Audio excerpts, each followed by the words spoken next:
Warren De La Salle is comfortable with the bus ride to Ford Field. Muskegon Mona Shores is familiar with the path toward a state championship thanks to rose-colored glasses.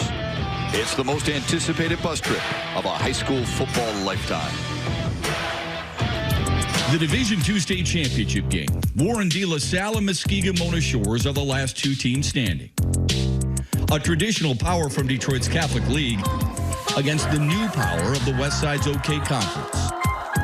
Two rosters dripping with big-time talent. Two coaches connected by more than just being opponents. And the renewal of a rivalry.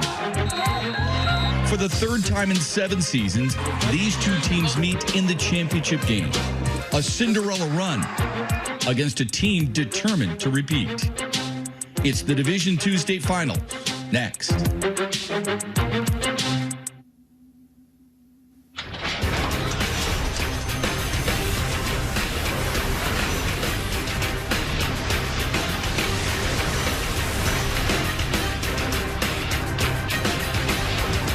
We have brought you here to Ford Field in downtown Detroit, where a Division II champion will be crowned this afternoon. Will it be a second in a row for Brady Rose and Muskegon Mona Shores, or a fourth all-time for the pilots of De La Salle? Either way, you'll find out here on Fox Sports Detroit. Hi, everyone, with former Michigan quarterback Devin Gardner. I'm Matt Shepard. Welcome. We'll hear from Brooke Fletcher a little bit later on. You've been in this situation both as a junior and a senior coming out of Inkster High School. What do you remember most, and what are these kids going through? I mean, it's a special moment. As a junior, for me, it's like, oh, you might be able to get back, right? You kind of take it for granted. But as a senior, this is your last opportunity. And it's something that you relish, the opportunity to show what you got. Folks, my partner here was the #1 dual-threat quarterback his senior season in the country, right? Muskegon Mona Shores quarterback Brady Rose won't have that same accolade, but he's one of the best players in the state, Deb, don't you? Yeah, because of that accolade, I think I'm uniquely qualified to let you know that he is not only one of the best dual-threat quarterbacks this state has ever seen, but one of the best football players. This young man does it all. And it's not just on offense, right? He plays great defense. He leads his team in tackles, interceptions. Just last week, a pick 6 that seals the deal. If you're looking for a throwback football player in the mode of a Tom Harmon that does everything, this is the kid you're looking for. I like the Tom Harmon reference. The last player to wear 98, Tom Harmon, in Ann Arbor. This guy right here. By the way, Brady Rose, a dream team selection. His head coach, Matt Koziak, said he's the best, the toughest, and the grittiest player he has ever coached. He plays with every ounce on every snap. Folks, he will need that today against a De La Salle team that Devin is battle-tested and on a bit of a roll. Why? Yeah, they're on a roll because of the way they've prepared throughout the season. Like you said, battle-tested. They went through the Catholic League, and it is quite a ringer. They got into the playoffs, and they rolled people just last week. Got a chance to finish a barn burner against Oak Park High School in overtime. They had Orchard Lake, Catholic Central, Brother Rice, DeWitt, Cass Technical High School. I mean, they've been through it all, and they are prepared to be on this stage. Yeah, you see the overtime win over Oak Park that started to get on a roll once they made the playoffs. De La Salle started 2-4. They come in 6-4. Their head coach, Dan Roan, admitted to us, we're a year ahead of schedule. He's a little surprised that they've made it this far, but they are here now, and they are ready for a very familiar foe. Muskegon Mona Shores and Warren De La Salle have a history. How has it turned out in the past? We'll have that story when we come back to Ford Field as we ready to crown a D2 champion on Fox Sports Detroit. Stay with us.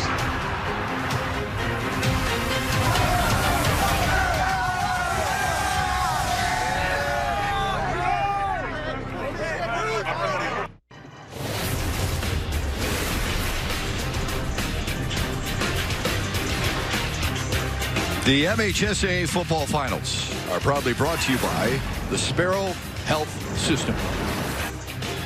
Proud to be with you here at Ford Field for the Division II state championship.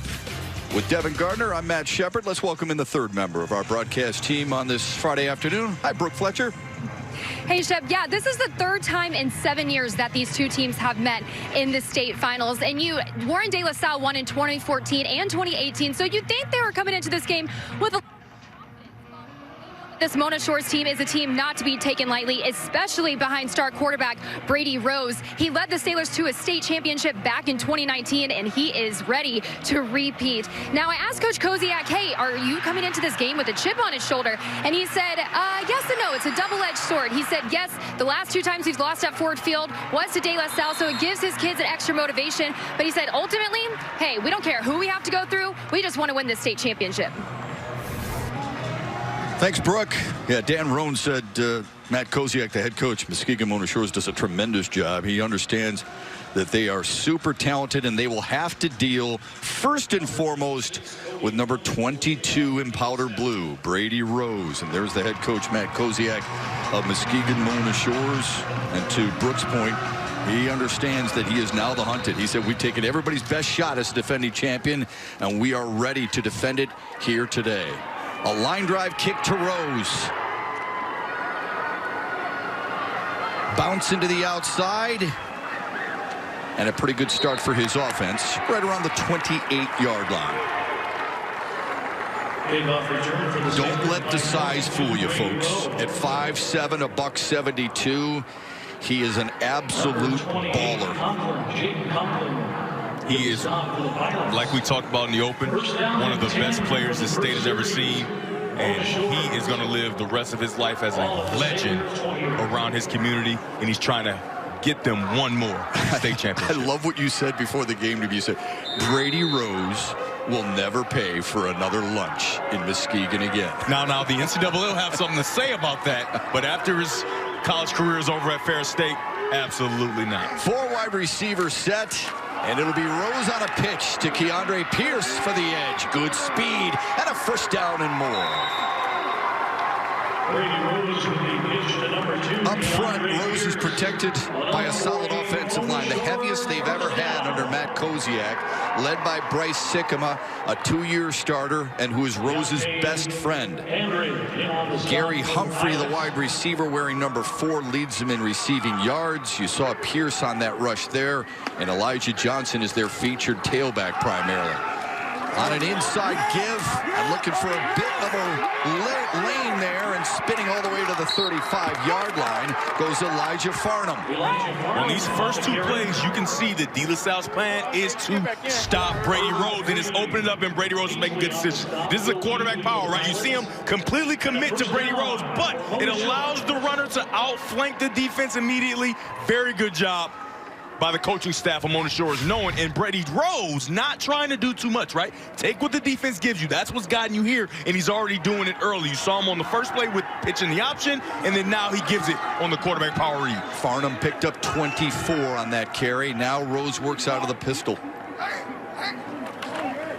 Pierce again. This one snuffed out. Good job defensively, and a flag on the play, a late flag. That was Jaden Conklin making the tackle, the middle linebacker, with his 68th wrap-up of the year.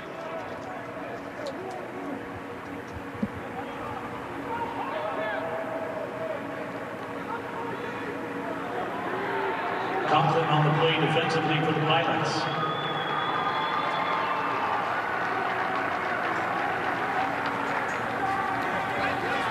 Blindside blank on the offense.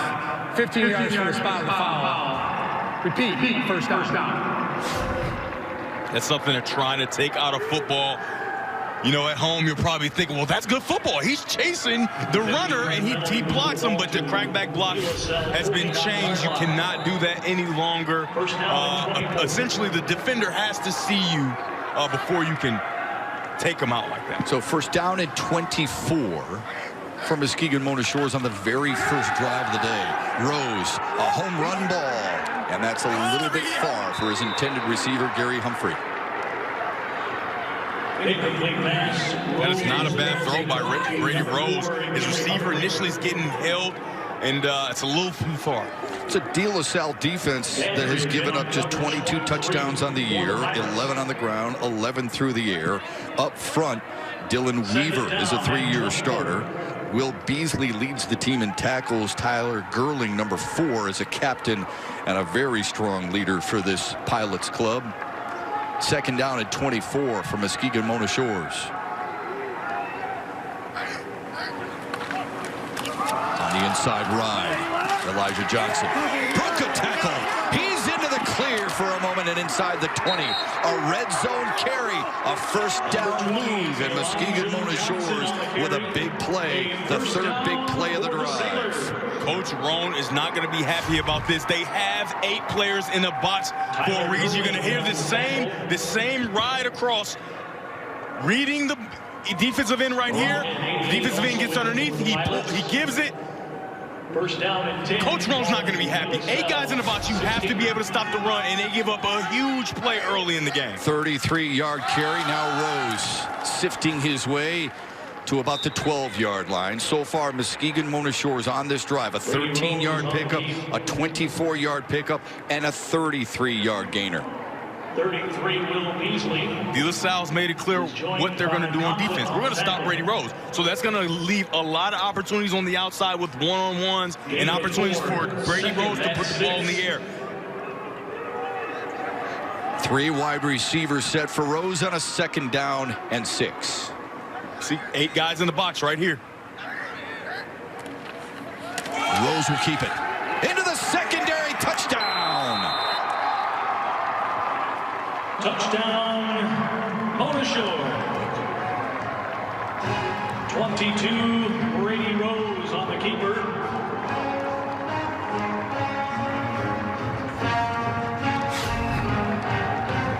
The guy that has to make this play is going to be right over here. He comes in late. He gets blocked by the wide receiver. You have to see that it's a run play and commit yourself to trying to stop this guy. He has been spectacular for the last 2 seasons. You have to know that in the read option game, he has to be the #1 priority. If somebody's going to beat us, it cannot be Brady Rose if I'm De La Salle. They didn't do it there, and he burns them early. And he holds for the extra point, and he's going to have to try and make something out of it, but he won't be able to. Tough snap to handle. Rose disappointed, but really thrilled with his offense's first drive. He wears 22. He now has 23 rushing touchdowns during his senior campaign, and he's giving his club an early lead in the Division II state championship game.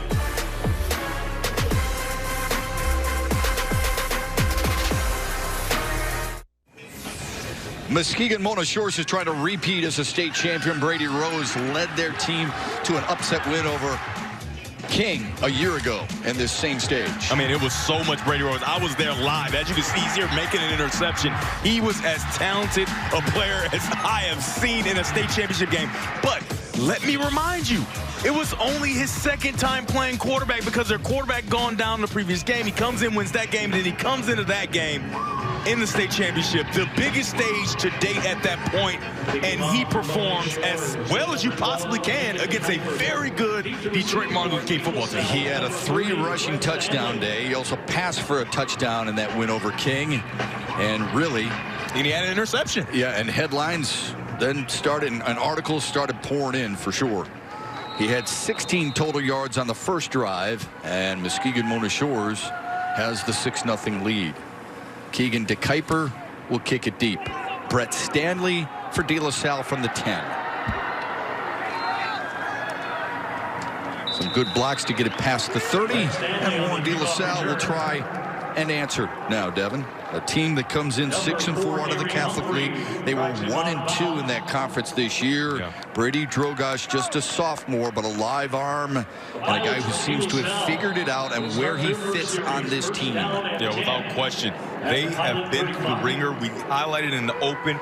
Brother Rice, very good team. Orchard Lake, very good team. Catholic Central, undefeated through the regular season. DeWitt, a state championship team. And Cass Tech, who, if they have their players, they may also be in the state championship. So they're well-tested, battle-tested, and ready for this opportunity. With an inside motion, and Alton McCullum to the edge for a decent gain. The junior McCullum leads this team in receiving yards, and this offensive line has grown up more than any other group, according to Dan Roan, their head coach. They are smart. They are tough. Anthony McCullum on the left side is getting some D3 offers, and Noah Dobbs, 55, is an old-school player, tough and nasty. He plays the right guard spot.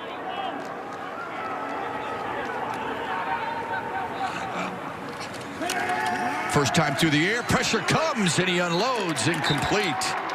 That pressure from the edge. Coming off the edge was Kyrie Hamill.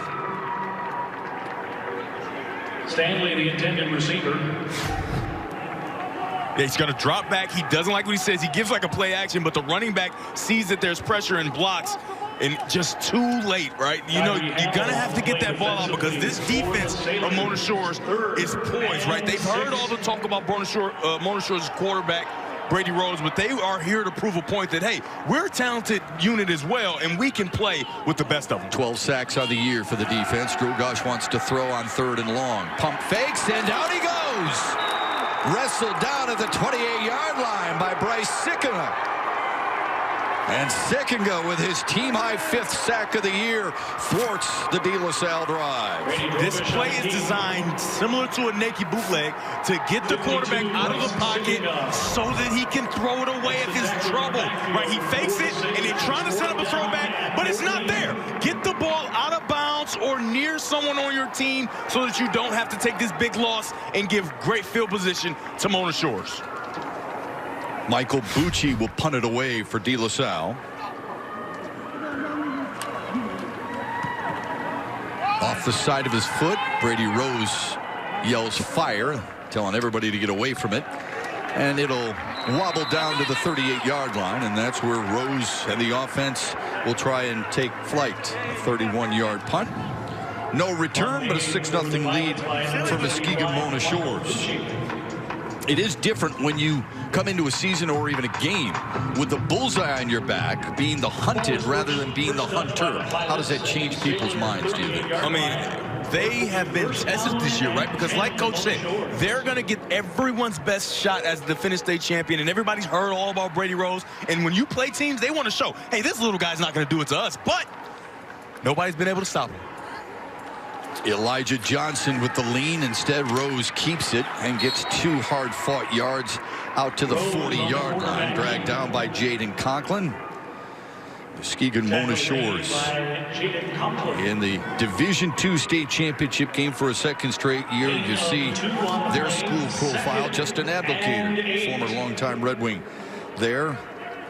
Incorporates 5 school districts. The city of Muskegon is named after the Muskegon River. And from the Native American word Ojibwa, Chippewa, which means marsh. Oh. I took Ojibwa in college. You could teach us a few other words then. Elijah Johnson to the right of Brady Rose on a 2nd and 8. It'll be Rose up the gut. Took a pounding, but keeps on churning and gets to the 43-yard line. Will Beasley made the tackle. Yeah, you can see Will Beasley is flying down, right, with reckless abandon, and that's how you have to play against a Brady Rose. You have to take your shot, right? He's flying down, take your shot, and let the rest of the defense come and help if you miss, but you cannot get into a box with it because Brady Rose will make you miss in a phone booth. They move Will Beasley around a lot because he's such a talented linebacker. Rose on the option.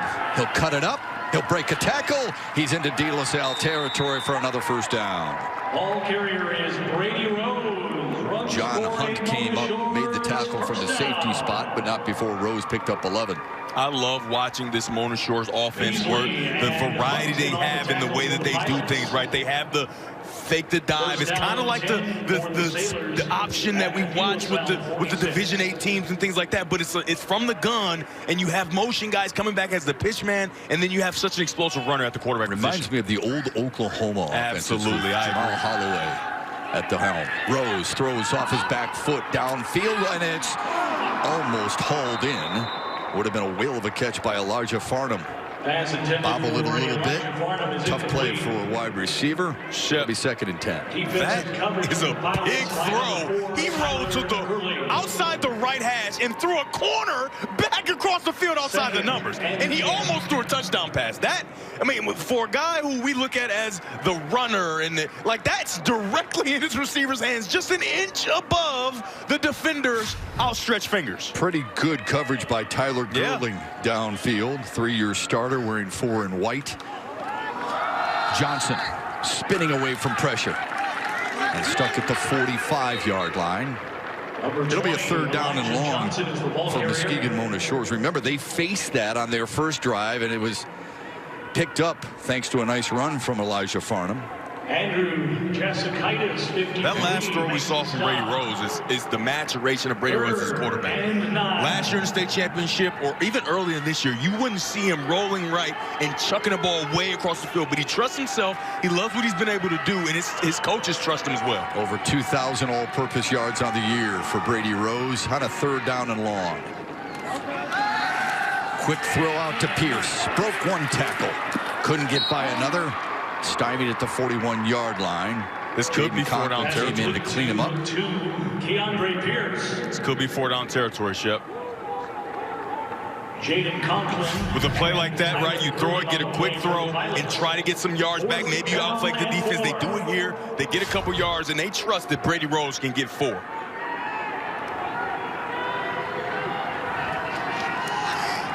Two wide receivers to each side for Rose.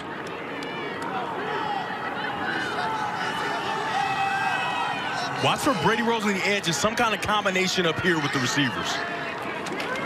Looks left and incomplete.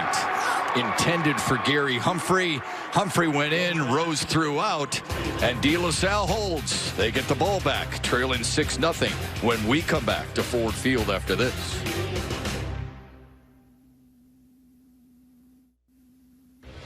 You know, I've been here. I've played on a few of these championships before. This one just feels different. It's the ride that we've been through from shutdown, COVID, you know, 2-4, back in the playoffs, you know, 6-week, 7-week layoff, and then, you know, practice over the holidays, Christmas, and just all these things. It's changed it. It's made it a little bit different and more special. And I think the relationships and our program is growing leaps and bounds. Not only the way we play, but from, you know, developing, you know, the strength and the bonds and the things that make high school football so special. Experience so vital in a situation like this, both as a coach and as a player. You don't get overwhelmed when you've been here before. And Dan Roan, while at Grand Rapids West Catholic, very impressive resume, Coach of the Year in 2014, did tell us this team is no longer a bunch of young kids trying to figure it out. They have 13 seniors, that's it, out of 60 kids. But playing that tough schedule, he felt really helped this team physically and mentally. Yeah, without question. The intestinal fortitude they showed throughout the year. Every team makes the playoffs. They got in, hit their stride, and now they find themselves fighting for a state championship. Option to the boundary side, and Drogosh gets up to the 45-yard line. That's a good 1st down play. Yeah, without question. You want to get positive yards.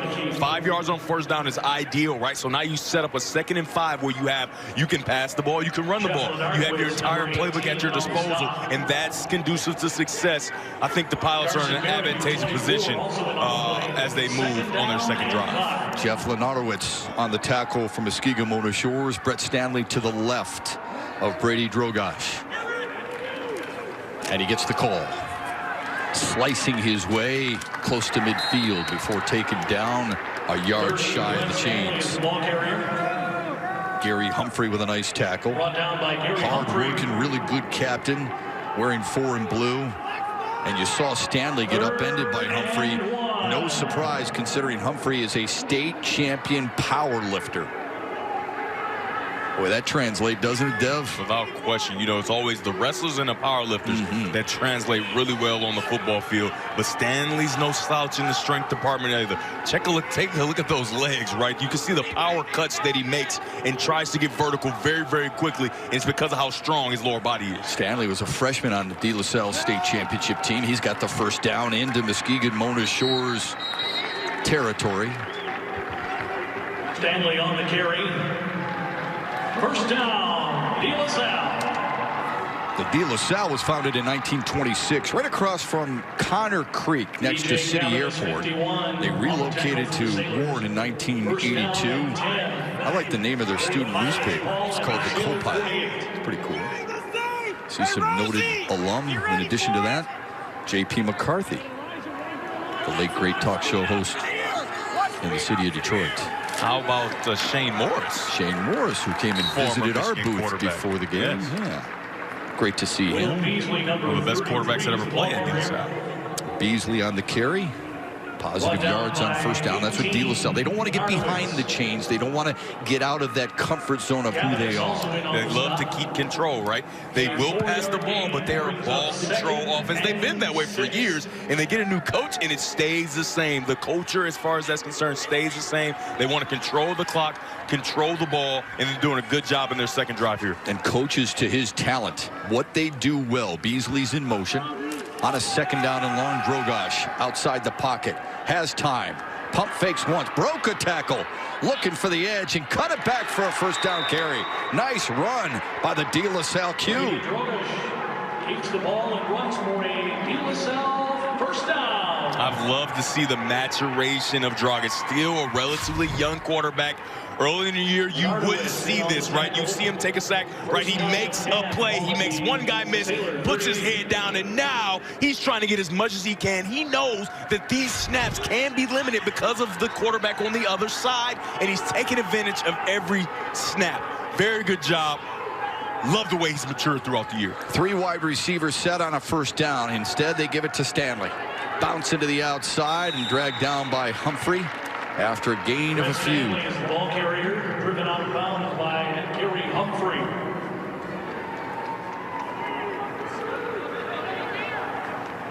Gain of 1. Well, you had mentioned Humphrey when I was talking about him being a state powerlifter. Stanley, a 2-time all-state wrestler. Talented baseball player as well. Yeah, I mean, I can see it by the way he runs, right? Yeah. There's no way that that young man doesn't understand leverage. He completely understands it. You saw it as he got in the end zone to get his team here last week against Oak Park, and you're seeing it here early in this game. Love the way he squares his shoulders. Here's a sweep to him. Flag on the play. Stutter steps his way and dragged down right around the 30-yard line by Drew Sandberg. It's going to be a legal shift on De La Salle. Flag on the play. 2 guys moving at the same time. Everybody needs to be set, and I don't think De La Salle had that.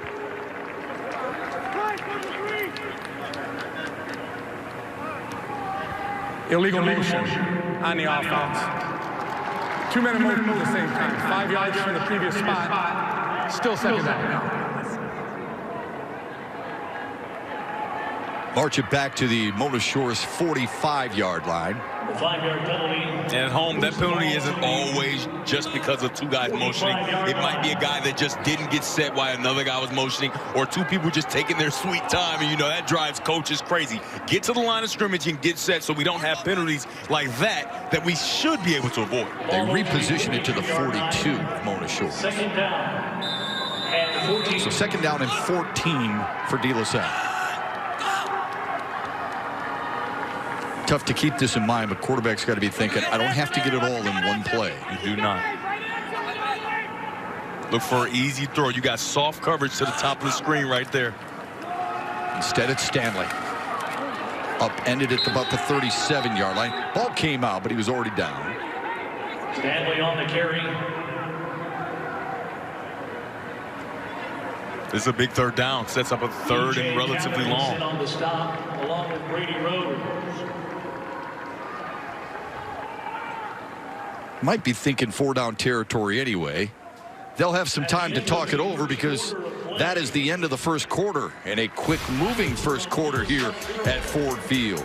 Both teams have that championship pedigree, that experience. It's Mona Shores with the early lead because Brady Rose is a thorn in the side of the Pilots so far today.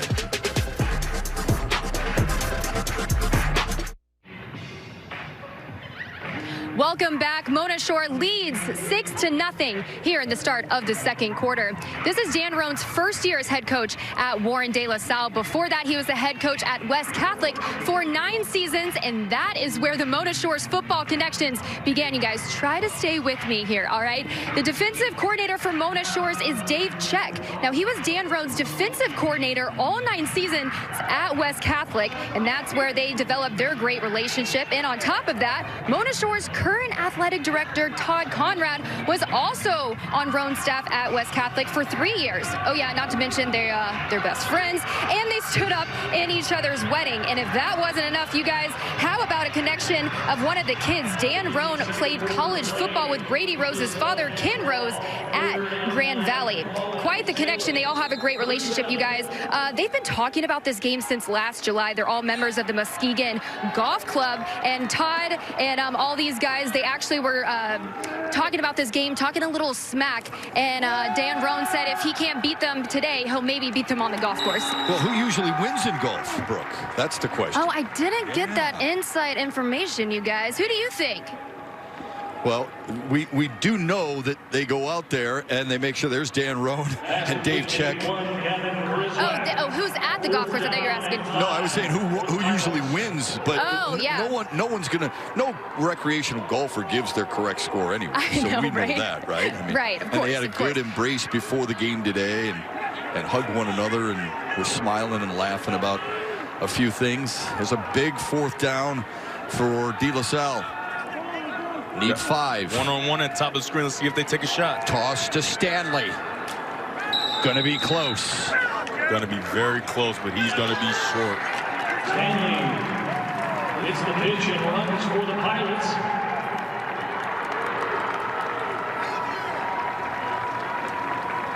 Tackle made by 18. At some point, De La Salle is going to have to, definitely steps out of bounds a little early. Thought he might have stayed in bounds and dived and dove across the first down line, but he stepped out of bounds. The ball's definitely short. Jeff Lenardowitz made sure that Stanley was short of the line to gain, and they turn it over on downs. 108 yards of total offense so far from Mona Shores. Tough sledding in the middle of that De La Salle defense. We were talking about the embrace of these men today before the kickoff. And that's Matt Koziak and Dan Roan. Matt Koziak's one of those guys, a good friend of Dan Roan's, who said to him, do you know what you're getting into when you go out there to De La Salle? Dan Roan said, I do. Going to change the culture, not looking back, instead moving forward with his guys. And it's been a heck of a story this year. Rose on a pitch. Pierce using some speed, tracked down at the 29-yard line. Brett Stanley made the tackle. He's got that runner's instinct and knew exactly what was going on for a loss of 3. De La Salle has 7 guys in the box, and they're coming. You got 2 outside. One guy has the quarterback. The other guy has the running back. And he does a uniquely great job of running straight down the line of scrimmage, because if you run across the line of scrimmage, now he outflanks you. You run straight and you meet him. It's just geometry. All the kids at home that don't pay attention in math class, that's what football is.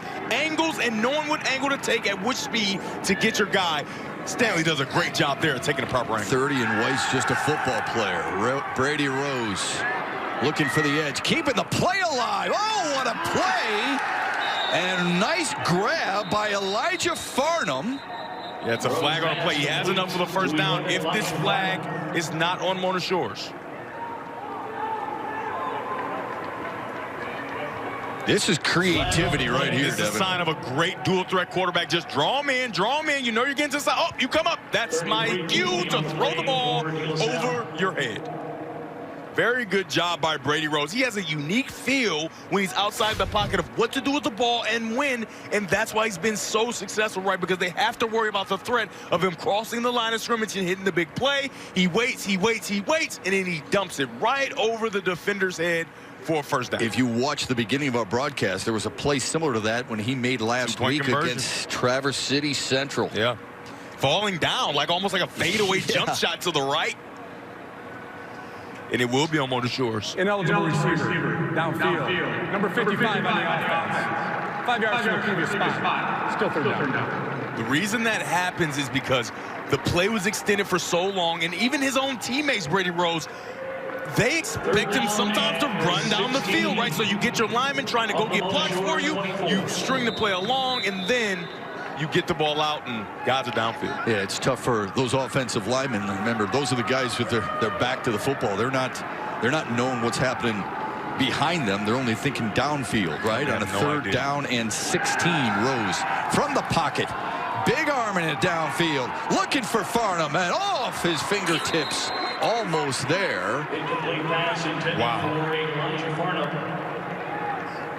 And Rose will stay on and help the special teams because he is also this team's punter, folks. Yes. You and I talked about what could he do? What would he be at Fair State? This is a big-time throw. Outside the numbers from the left hash, about 45 yards down the field. I mean, he drops it in the bucket. That's impressive. And then he stays on, obviously, to punt the ball away. Yeah, he doesn't come off the field. Pressure comes, and he gets rid of it to Stanley at the 45. Stanley breaks the tackle. He's got a seam.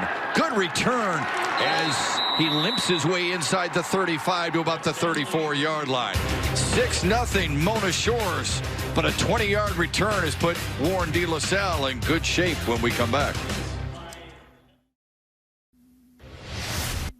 It's so easy to root for him. He's everyone loves an underdog. He's not 6'3", 220 pounds, with 5-star. You know, he looks like the average guy and doing incredible things. And I think people can get behind that and rally behind that and become a fan behind that. Matt Koziak says his quarterback, Brady Rose, sees things others can't. Game is slowed down, knows where everyone is, makes a read on every play. He's never lost as a starting quarterback. Lost once in his JV season. He used to play slot receiver in 2018. And by the way, could play college baseball as a center fielder or a shortstop rather. But his passion is football. Leads this team in tackles with 66 coming into the game today. His defense trying to stop Warren De La Salle.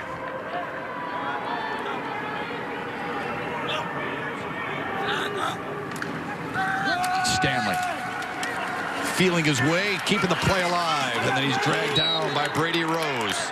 Two of the best players in the state of Michigan. Look at the respect between them.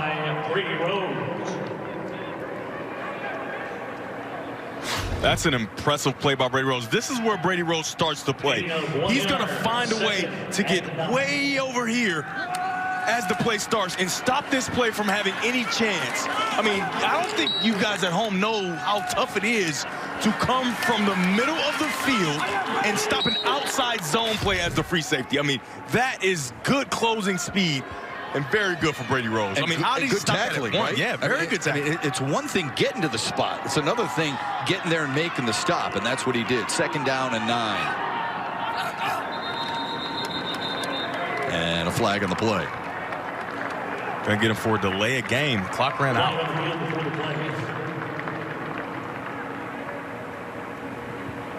Dead ball. Delay of game. Number 12 on the offense. 5 yards to the previous spot. Still second down. You can see what De La Salle's trying to do. They're trying to keep the ball away from Brady Rose, but you got to make sure you're cognizant of how much time you have on the play clock. You got him here in both end zones here at this magnificent facility, Ford Field. You got to make sure you pay attention to it. But remember, high school kids aren't used to it, right? You don't have play clocks at every single high school facility, and so that's a new thing for them in this game, and they have to be cognizant of how it's going. So when you came here, did you make sure you would find that, make sure you're comfortable in finding it? You got to make sure the first thing you do when you get in the stadium is find the play clocks, and we're down to 7 here. Drogosh wants to throw. Nice pocket, has a man open and overshot him. Stanley was wide open, and Drogosh started to feel the heat a little bit and overthrew him. Very well designed play. I mean, they got Stanley wide open for a walk-in touchdown. This is what he saw. It developed exactly how he wanted to. He got through his reads. He finds them. But when you're playing quarterback, right, and this is why I work with young quarterbacks and I try to put as much pressure on them as possible, because there's no replication for that, right? You can't replicate that in the speed and the pain it feels, right, to make throws while you're getting hit.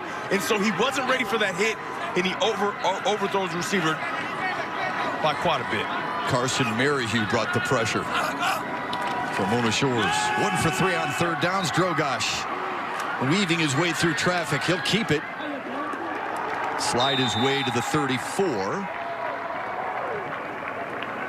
Picked up 5, but needed 14. That last play is going to loom very, very important, right? You cannot miss gifts like that, right? Because this Mona Shores defense is very, very, you're exactly right. You're not going to get many opportunities. You have to take advantage of them when you have them, and they're going to go for it here on a 4th and a long 9. 4 wide receivers set for De La Salle. Let's see if they don't try to take a shot at the top of the screen with one-on-one coverage. Instead, almost picked off. Good coverage by Kewan Farnham. And De La Salle's turned away.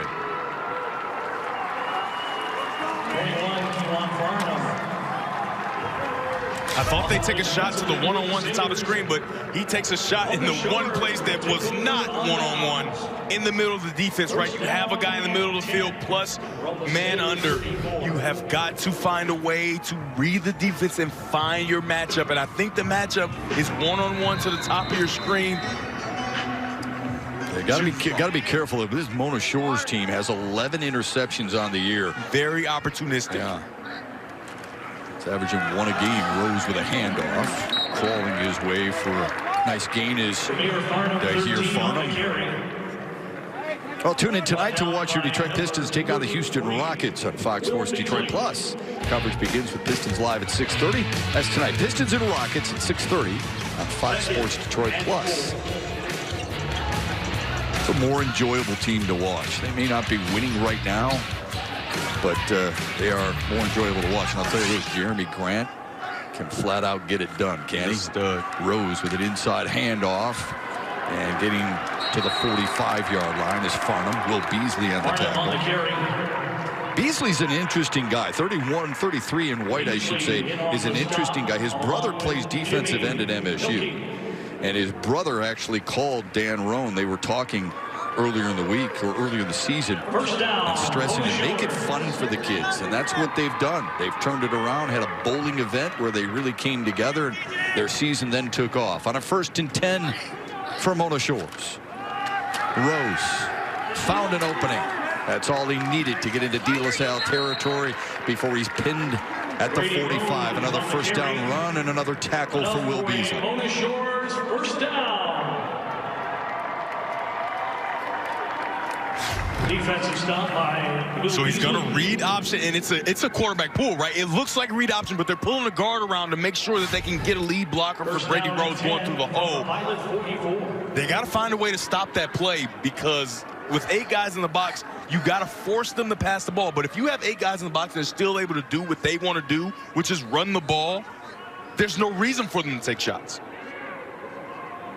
But 8 guys in the box again, one-on-one at the top of your screen and at the bottom. Rose wants to throw. Down the sideline for Humphrey. Made a nice adjustment, but couldn't haul it in. Incomplete pass intended for Gary Humphrey. Deontay Dandridge with the coverage downfield for De La Salle. That's where you want the ball. When your player is even, you want a little further outside. Brady Rose is going to wish he had that one back, but high and outside, your receiver sees it first, and the DB cannot find the ball when they're even. That allows you to make a play. Brady Rose wishes he put that a little further outside.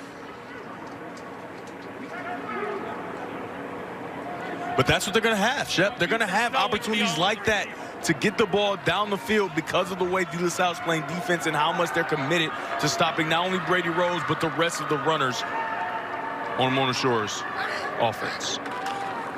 Rose keeps it himself. Nothing doing.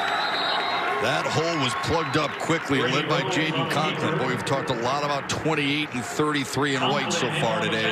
On the defensive side of the ball, those 2 linebackers are everywhere. Yeah, Conklin's going to finish this day with at least 20 tackles. I mean, he is everywhere, and he meets Brady Rose in the hole with reckless abandon. It's just a quarterback power where Brady Rose is going to follow behind his guys. Boom! As soon as he sees them, when you see that helmet snap back, right, that's what you want to see. That's good football. He's got 6 tackles. Beasley has 7. 3rd down and 9 for Mona Shores.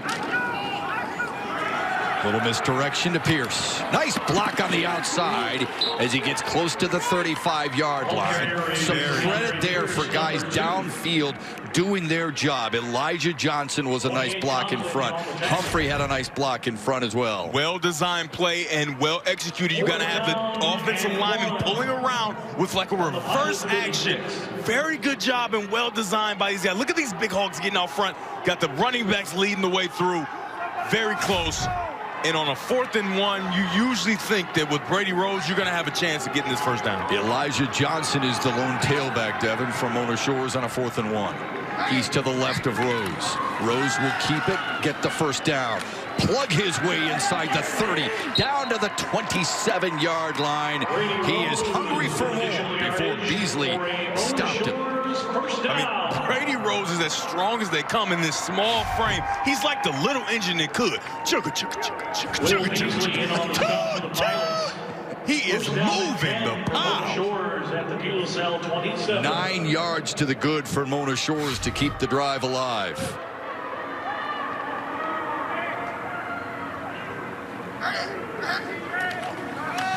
Rose again. Squeezed it inside the 25 to the 24-yard line. Mason Marigan made the tackle. Marigan's dad played at Central Michigan, has a lot of upside as a sophomore, long, quick, and athletic.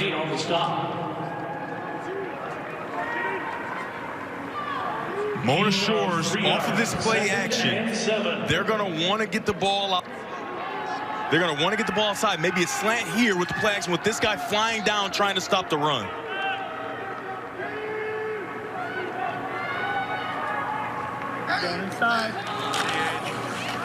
Johnson. Good job to tuck it inside the 20. Rolled right around the 19, 18-yard line or so. Needs to get to the 17. J.C. Ford made the tackle for De La Salle. Stop short of the line to gain, resulting in 3rd down and 1 at the 18.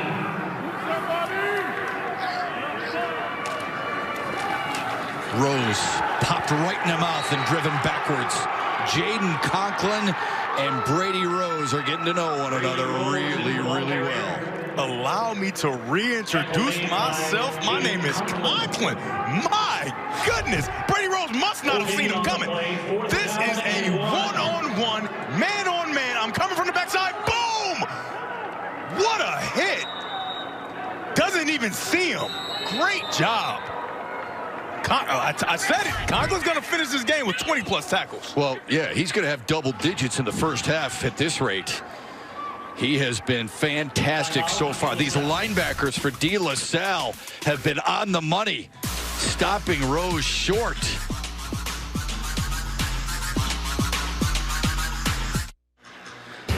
The MHSAA Football State Championships on Fox Sports Detroit are brought to you by your local Toyota dealer. Visit buyatoyota.com. Toyota, let's go places. By Meyer. Meyer knows when we support the home teams, we all win. And the Sparrow Health System. Wear a mask. Save a life. Sparrow Health System. With Devin Gardner, Brooke Fletcher, I'm Matt Shepard. Welcome to Ford Field. Honored to be with you as we call another season of all 8 state championship games in this beautiful facility. A 4th and short for Mona Shores. The 11th play of the drive upcoming.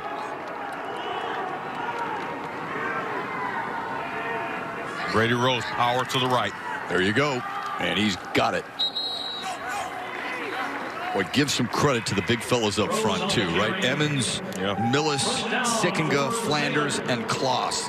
They are moving the pile at the time they need to. They've been able to do this quite a bit on 4th and 3rd and short. He just barrels his head in there. I need to go get 1 yard, and you got to trust Brady Rose to go get 1 yard.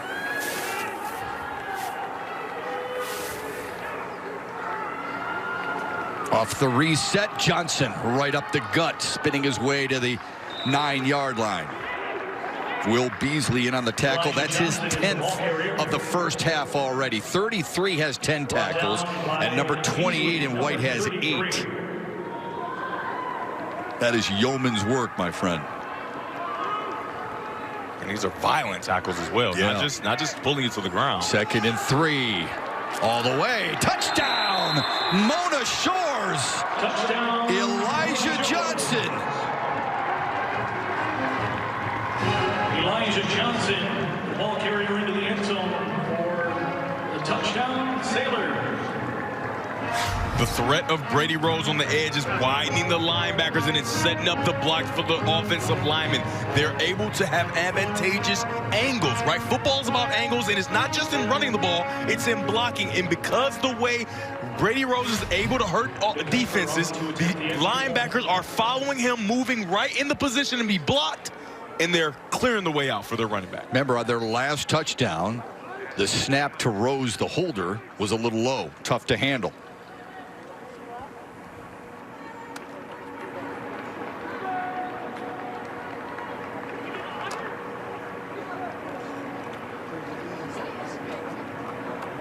Good drive, capped off by Elijah Johnson's 11th rushing touchdown of the season. And now the extra point. Now they're going to pause for a moment. They're going to look at this. They'll look at this on a replay. They'll review it. Remember, in the finals, they do have instant replay. Only on scoring and turnover possibilities.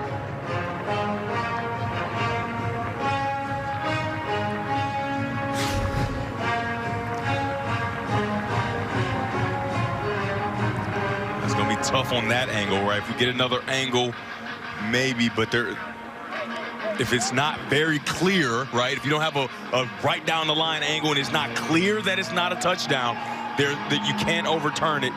That one, you can't say that it's clear that it's not a touchdown. It's one of those, just like in college, if they call it not a touchdown on the field, it'll stay that way.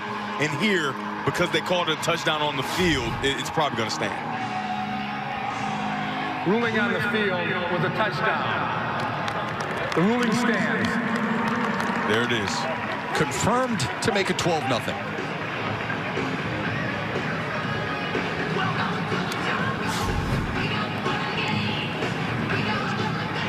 Keegan DeKuyper will attempt the extra point. Brady Rose, the holder. So Keegan DeKuyper, a 3-year starter, as the kicker on this Mona Shores varsity squad. Out of the hold of Brady Rose. The kick is up, and the kick is good. A good snap by Mark Konechny, and a good hold. And it's now 13-0 Mona Shores.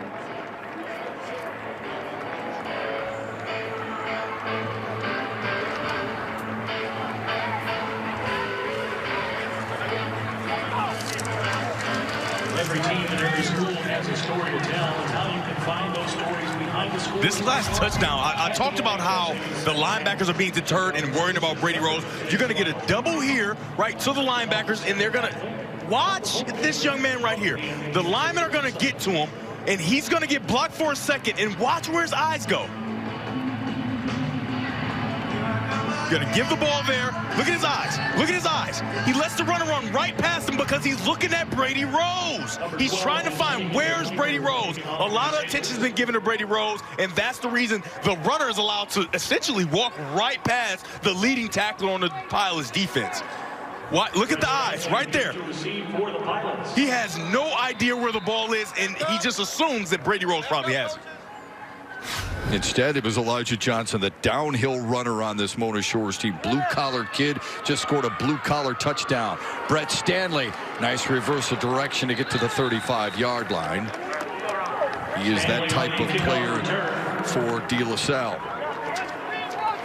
Brandon Banker, number 25, with the stop for Now De La Salle's got to get something moving here offensively, Devin, because Mona Shores is averaging over 7 yards per play. Our feature on the incredible Brady Rose will come up at halftime, and what's made him one of the most unique Michigan high school football players, really, of the modern era.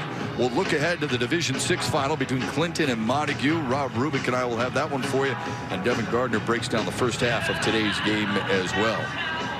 Now, De La Salle's been able to move the ball a little bit. Yeah. But when they get behind the chains, that's when they struggle. Yeah, they're going to have to show a little more trust in their quarterback, Brady Dragic, because they're not going to just be able to run the ball down the throat of Mona Shores. As you can see here, Mona Shores is prepared with their ears pent back and ready to stop the run. Stanley on the first down carry. Carson Merrihew made the tackle. Merrihew, the senior, wearing 24. He plays on both sides of the ball. He's been a really good blocker so far today. Drogosh on the throw. Catch is made. That's a first down after the catch by Devin Schmelzer. Pass complete to Devin Chef, you know, I always talk about quarterback play and how do you get your quarterback going, right, with easy throws, allowing your quarterback, if he's struggling to see the ball caught by his receivers is very important. That's a very good way of getting him going, right? Get him a quick throw, get a couple yards, get a first down, and now he feels good, and now you can drive down with only 44 seconds left in the half. First catch of the day for Schmelter, and now Drogosh will roll to the right. Off the edge, and it's intercepted. Right into the belly of Gary Humphrey. Check that. That's Kyrie Hamill. The linebacker dropped in coverage and had his second interception of the year. Well, Drogosh would like to have that one back. For the Sailors at the Mona Shores 38. At home, it's going to look like, well, he just threw the ball directly to the defender, right? He's expecting his receiver to be there, and he was not. He doesn't see the linebacker dropping into coverage. That is not good because this offense is explosive enough to get a play downfield and maybe try to get points before the half. A turnover was not what you needed. Muskegon Mona Shores has 3 timeouts with 37 seconds left. You see the athleticism from Hamill, though. Up that snap over the head of Rose, and he immediately jumps on it at the 29-yard line. And that's what's needed. I mean, not just in college, but in high school. You've got those linebackers like Hamill who made that interception, who can not only come off the edge, not only can blitz up the middle, but they can drop in coverage and cause some problems for quarterbacks. Yeah, they drop into coverage and they get underneath your throws, right? And so you got your eyes downfield and you hardly ever see them. And then out of nowhere, these hands pop up. You throw an interception. That's something that Drogosh is gonna want back when they were on their way to try to get points before the half. The motto for Muskegon Mona Shores is rise. Last year it was grit, this year it's rise. And they picked the word rise because it's new territory for Matt Koziak. Part of that word means respond, improve, strive, and elevate. Well, all of that was done in half number 1 for the defending Division II state champions. They've got a 13-0 lead. We talk a lot about Brady Rose, and for good reason. But that defense for Muskegon Mona Shores has been dynamite. Brooke Fletcher gets more thoughts from their head coach, Matt Koziak. Brooke? Thanks, Shep. Coach, Brady Rose and this offense have shown their explosiveness so far in this first half. What have you seen from them that you've liked so far? Well, I love that, we haven't punted yet. That's also good. We had 3 possessions and scored on 2 of them. We had a 4th and 5 we didn't pick up that could have been costly, but our defense is really the tail of this half. They've done a great job shutting down so far a De La Salle team to 0 points, but obviously it takes 2 halves. We were down last week at halftime, so our kids understand the importance of a good second half. Yeah, your defense got that big pick just before the half. What do you need to continue to see from them in the second half? We need to stay on blocks, I think, a little better. Obviously, that snap right before half, we can't have stuff like that puts us behind the sticks, but overall, I'm proud of the way our coaches and kids have played. All right, Coach, thank you so much. Thank you. Back to you. Yeah, Brooke, he should be proud because his defense allowed just 50 total yards of offense, and his offense is led by one of the more dynamic players in the entire state of Michigan. More on Brady Rose, the outstanding 2-way player for Muskegon Mona Shores, when we return to Ford Field with his team up 13-0 after this.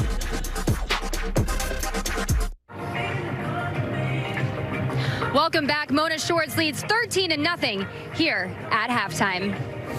Sitting at 5'7" and 172 pounds, Brady Rose might not be the biggest guy on the field, but hey, he sure does play like it. He has proven that he is a force to be reckoned with.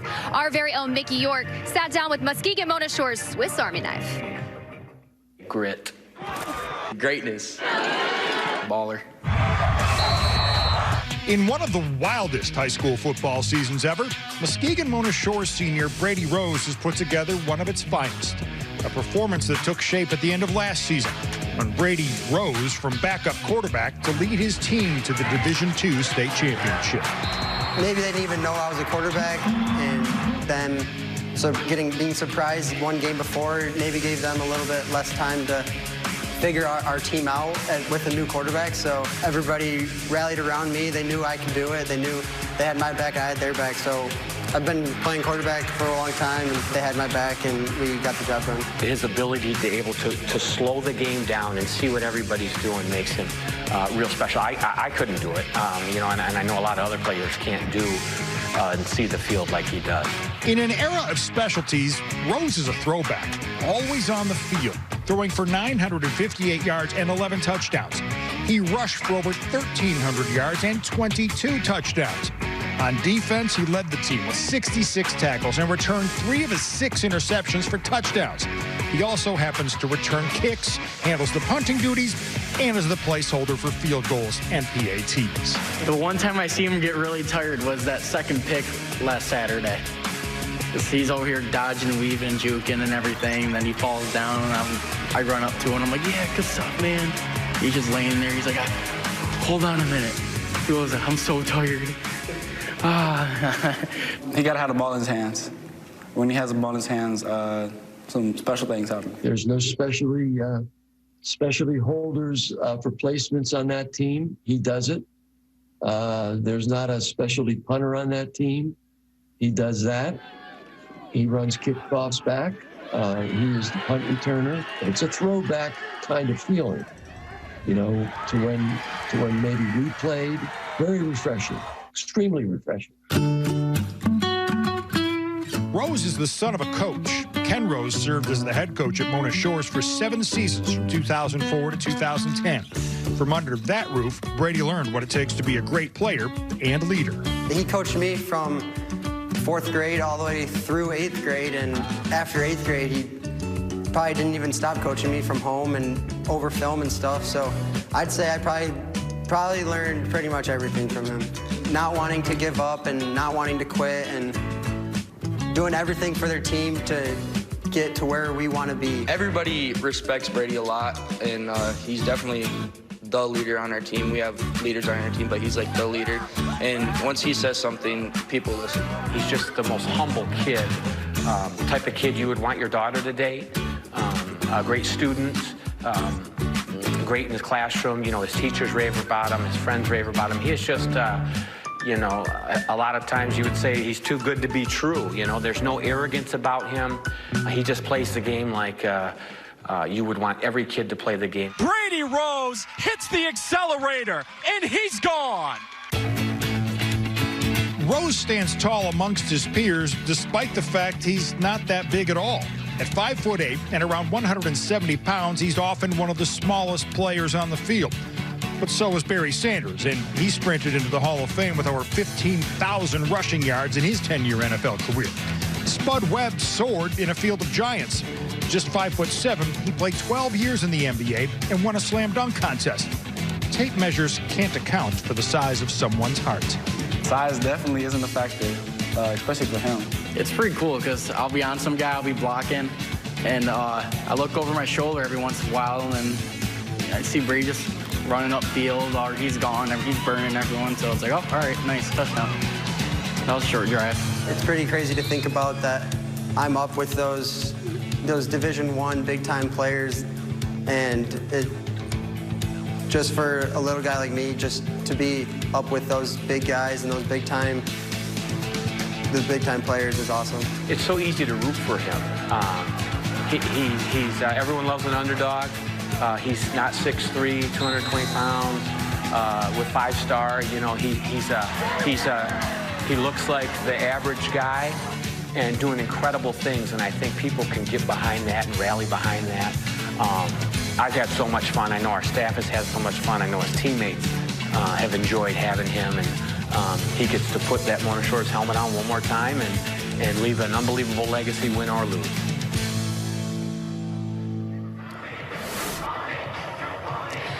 Coach Koziak said not only is he athletic, but it's his football IQ that makes him so successful, and that's why he's been so good in this game, getting Mona Shores on the board first. Mona Shores leads 13-0 here at halftime.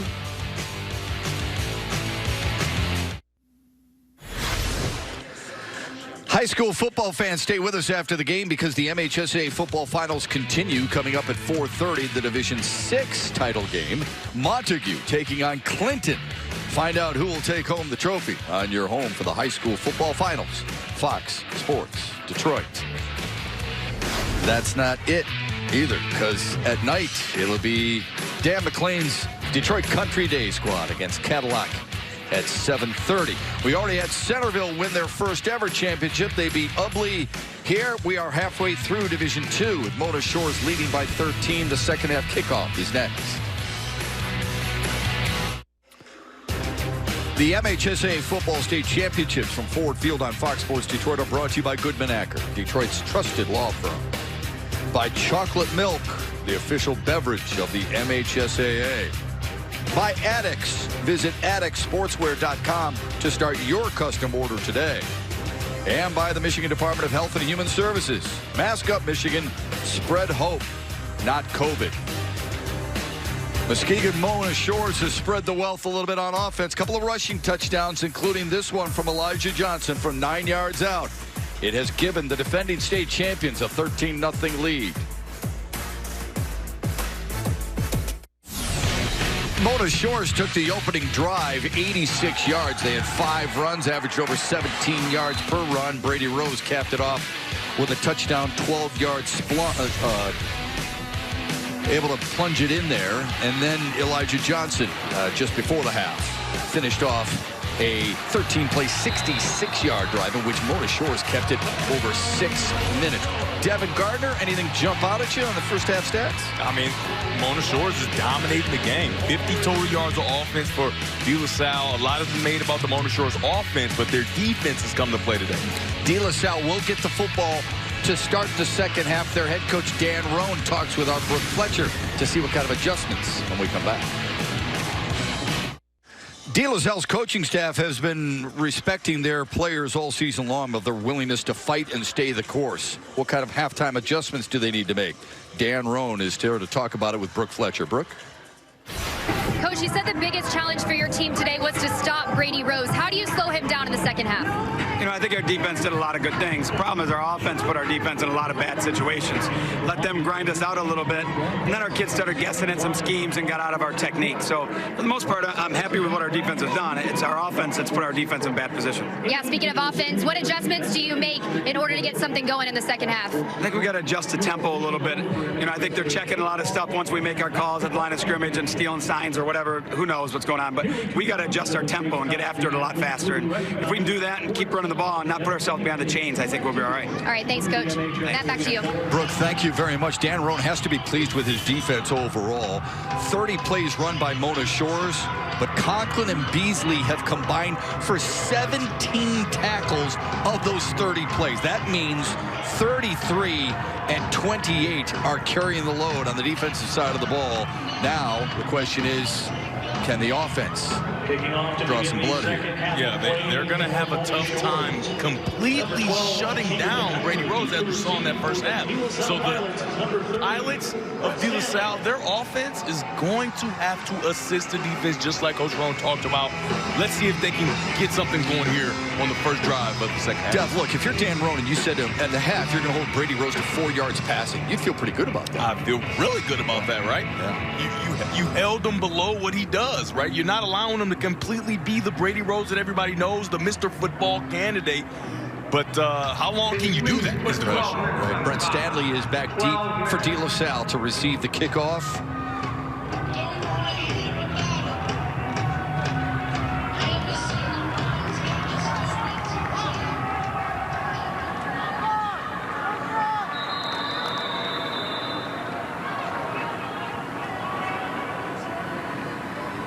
Our second half is underway. And that'll go out of bounds. The free kick goes out of bounds. What do you like about what De La Salle's offense did in the first half? I get that they were shut out, but what do you like that they could build on in the second half? It was their heart and soul. Stanley, they have to stay with him, right? You're not too far out of this game that you just start making it. Out of bounds on the kicking team. 5 yards from the previous spot. Free kick. You don't try to reinvent yourself, right? You don't come out and throw the ball 5 to 6 times in a row and throw 40 passes this half, right? You stay with what you've done, but you cannot have the mistakes, right? They've been able to move the ball just a bit, right? But as soon as they get something going, there's a mistake, right? There's an interception. There's something that goes wrong. You cannot have those things. Right. You almost got to play a perfect game against this Brady Rose-led Mona Shores team. Penalty, getting behind the chains, yep. Tackle for loss. Yep. Unable to sustain the longer part of the drive that would get them into the end zone. They've been able to move the football just a little bit. This one's squibbed on the turf, and Stanley, like a shortstop, scoops it up at the 20. Feeling his way to about the 38-yard line. Earlier today, history made here at Ford Field for Centerville. They won their first ever state championship. Senior Sam Todd threw a couple of touchdowns. That catch right there was awesome. I'm telling you, that is one for not just a personal highlight reel, but one for the ages in MHSAA football history. And this one just as good by his favorite receiver. And what a celebratory mood they were in, and rightfully so. 22-0. They beat Ubley and walk off with their first ever crown. Shep, I was on that call, and Tyler Swanwick had 2 catches coming into that game on the season. He had 97 yards in just that one game alone. New quarterback for De La Salle, J.C. Ford, the senior, and the runner, and to the outside. And he is able to slip all the way to the 46-yard line before Brady Rose made the tackle. Ford played a lot of the year, tore a ligament in his thumb, and is back in there here for his first snap at the quarterback position. Just an outside zone, right? Similar to the way Brady Rose is able to play. Outside zone with your quarterback, get him on the edge quickly, and they do it again here. And another carry forward for a first down. See what kind of life Ford gives the offense a little bit. Not that you're blaming it on one kid, but look. You thought Rome kind of looked at the offense and said, hey, leader of the offense is our quarterback, and he's not helping our defense much. You thought he might make a change. Well, remember, Dan Roan told Brooke Fletcher, we've got to go with more tempo. Ford gives you that. Drogosh, the sophomore, more of a thrower. Ford, more of a runner. Shep, you love baseball. It's like a changeup, right? Yeah. You just throw that in there, throw that changeup in there so they can't see exactly, but look who's on the tackle once again. Brady Rose out of the middle of the field. Ford rushed for over 500 yards on the year. This is his 3rd straight carry. Slipping his way inside the 35 down to about the 32. You can see De La Salle, the body language a little different up front. Yeah. They're feeling it, aren't they? Yeah. He's getting to the outside. I mean, they're just running quarterback sweep left, quarterback sweep right, quarterback sweep left, quarterback sweep right. But Brady Rose is scooting down into the box because he doesn't respect the threat of the pass. Big hit right there. And that's what happens. Kyrie Hamill, who had the pick at the end of the first half, comes in, sticks his nose in there to make a tackle for loss. Right, Brady's down. Now everybody's selling out for the run, right? You haven't proven that you're going to throw the ball, so. Great form, and now Drogosh is back watching J.C. Ford. At linebacker position. Yeah. Ford slipping inside the 30 to about the 28-yard line, 29 or so. Bottom of the tackle there is Elijah Johnson. De La Salle got a great spark, right? They got a great spark. Now they're going to have to prove that they can put the ball in the air so that they can keep Mona Shore's defense honest. Ray and Stanley are the running backs, with J.C. Ford, the senior, out of the pistol formation on a 3rd and 7. The safety standing at 6 yards, Shep. They do not respect the threat of the pass at all. That's an inside give, and that's a big first down run inside the 15-yard line. That's Rhett Rozier, the freshman, barrels his way for the biggest run of this game for De La Salle. He picked up 15. Wait, Shep, did you say freshman? Yeah, that's a big boy, isn't he? Big fella is moving. They might want to feed him just a little bit more. That type of kid will wear down the defense. Yeah, somebody's feeding him, that's for sure. Same play. Dragging tacklers down to the 5-yard line. That's a big man moving fairly fast. He's built, isn't he? He is built. My goodness. He's going to get it here like on a kind of a jet sweep type action and just dragging tacklers. At the end here, you're going to see the Mona Shores defender on 51, DJ Cavanis, but he's given a spark as well. From the 4, Ford tumbles his way into the end zone, and De La Salle a drive by the De La Salle Pilots. And Shep, there was nothing fancy. That's what I like most. Nothing fancy. Hey, our quarterback isn't giving us a chance. Let's insert a new quarterback. We play a little differently. Let's add some tempo. Let's insert a big freshman running back, and let's get the ball in the end zone and make sure they know we're here to stay. We didn't come this far just to come this far. Even on the 3rd and long, they took care of business. Cody Cummins is on for the extra point, but his kick is up and through. Sweeped it just inside the right upright. What an adjustment by Dan Roan. He told our Brooke Fletcher, we got to play with more tempo. They did just that. J.C. Ford had 7 carries for 37 yards. The last one to Pater to get his team within 6. Well, J.C. Ford gave De La Salle the shot of enthusiasm that maybe that offense needed. And very similar to what Brady Rose did for Mona Shores last year in the semifinals, in which they started to run a lot more veer, and the opposition wasn't ready for it. Mona Shores taken aback a little bit because of J.C. Ford's ability to run the football and run the offense that way. I can tell you Mona Shores was not looking forward to seeing Drogosh run the quarterback power and the quarterback sweep. But this young man, Ford, came in this game, and Mona Shores was not prepared for this changeup. Well done by Coach Roan, getting in the locker room and trying to find a way to make sure he can manufacture some offense, right? With 50 yards of total offense in the first half, that last drive equals that. Very good job getting his team going and moving within a touchdown. Yeah, just 50 yards in the first half, 63 yards on that drive alone. Mona Shores trying to get it back. And a jitterbug move to get past the 40 all the way up to the 44. Keewan Farnham with a nifty return to put Mona Shores' offense in really good shape to start this 3rd quarter and their first drive of this frame. Good return by Farnham. Very good return. Along with 34, red closure. Makes a stop for the Pilots. First down and 10 for Mona Shores. Let's see how Mona Shores answers here. First drive of the second half. Let's see if they can keep the same momentum and tempo that they had in the first half. Rose just 4 yards throwing in the first half against a very stout De La Salle defense. Pierce off the jet motion up to the 46. Will Beasley, another tackle. Dan Roan, the head coach at De La Salle, he's used to making adjustments, right? At West Catholic, he won 4 titles there. He won at Fremont as well before he went to West Catholic. He was a runner-up at West Catholic in addition to the 4-time champion. And then came to De La Salle to, as we mentioned earlier, change the culture because of some issues that De La Salle had. These kids have gone through a lot of change.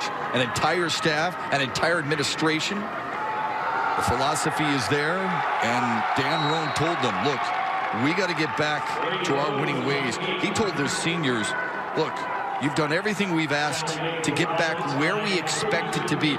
We are building this program on love and discipline. I will coach you harder than you've ever been coached before, but it will pay off. You heard that sentiment in the interview post-game after the Oak Park win from Stanley, just talking about how they expected to be here. They expected to be where they are today, and he was happy that they're back where they're supposed to be in the state championship. Mona Shores 1 for 5 on 3rd downs, Devin. They need to get 7 to keep the drive alive. Rose will throw. Farnham on the edge, broke a tackle, and that should be just enough. Just enough. Nifty move right after the catch. Tyler Gerling knocked him out of bounds. It's a great job. Just quickly get it out, and you automatically outflank the defense. Great blocking on the edge, and that little skip step is what got him the first down to make sure he doesn't get stopped short. That was very important, right? Because the momentum is all on the side of De La Salle. But if Mona Shores can drive down and score, they can steal a little of that momentum back.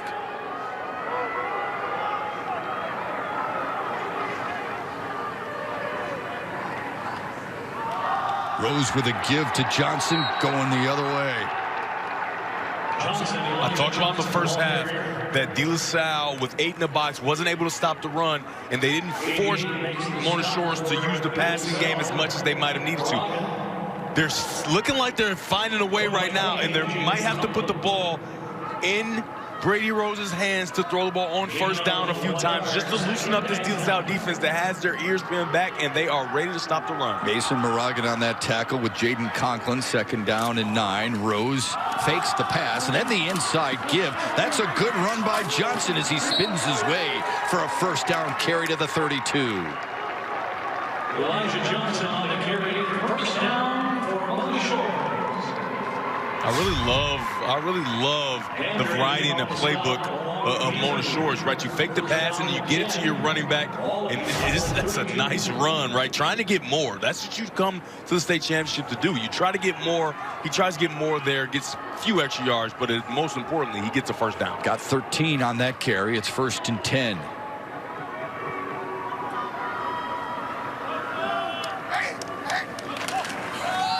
Johnson again. Bowled over at the line of scrimmage. Who else? Conklin and Beasley combined on the tackle. We've made a lot about Brady Rose and what he can do, but they are doing a lot without him because of him. And if that doesn't make sense to you, let me explain. He is drawing so much attention from the defense. He's allowing all of his teammates, all of his buddies to make a ton of plays. They got a bunch of chunk plays from the others, right? You hear Shaq on TNT talk about the others, right? You have the big 3 on your NBA team, but the others are doing it today for Brady Rose. Rose on a throw on a slant, and it's intercepted. It's picked off by DeAndre Dandridge. And let's see if De La Salle can use that as additional momentum. Tipped at the line of scrimmage, and Dandridge, I should say, with great concentration with his 3rd pick of the season. That's the biggest play of the game to this point. Brady Rose trying to get a slant, and this is why people talk about the shorter quarterback, right? He just doesn't see the linebacker, right? You have to throw in and try to anticipate. He tries to anticipate. The linebacker slides outside, similar to the way Brady Rose would do it. Tips it up right into the hands of Dandridge. Very nice play by De La Salle as Mona Shores is driving down to try to get points on the board. Mr. Momentum has changed his address. Jaden Conklin is the one who tipped it, and then Dandridge hauled it in. Let's see what De La Salle can do with it. To the edge, good-looking freshman Rozier with positive yards.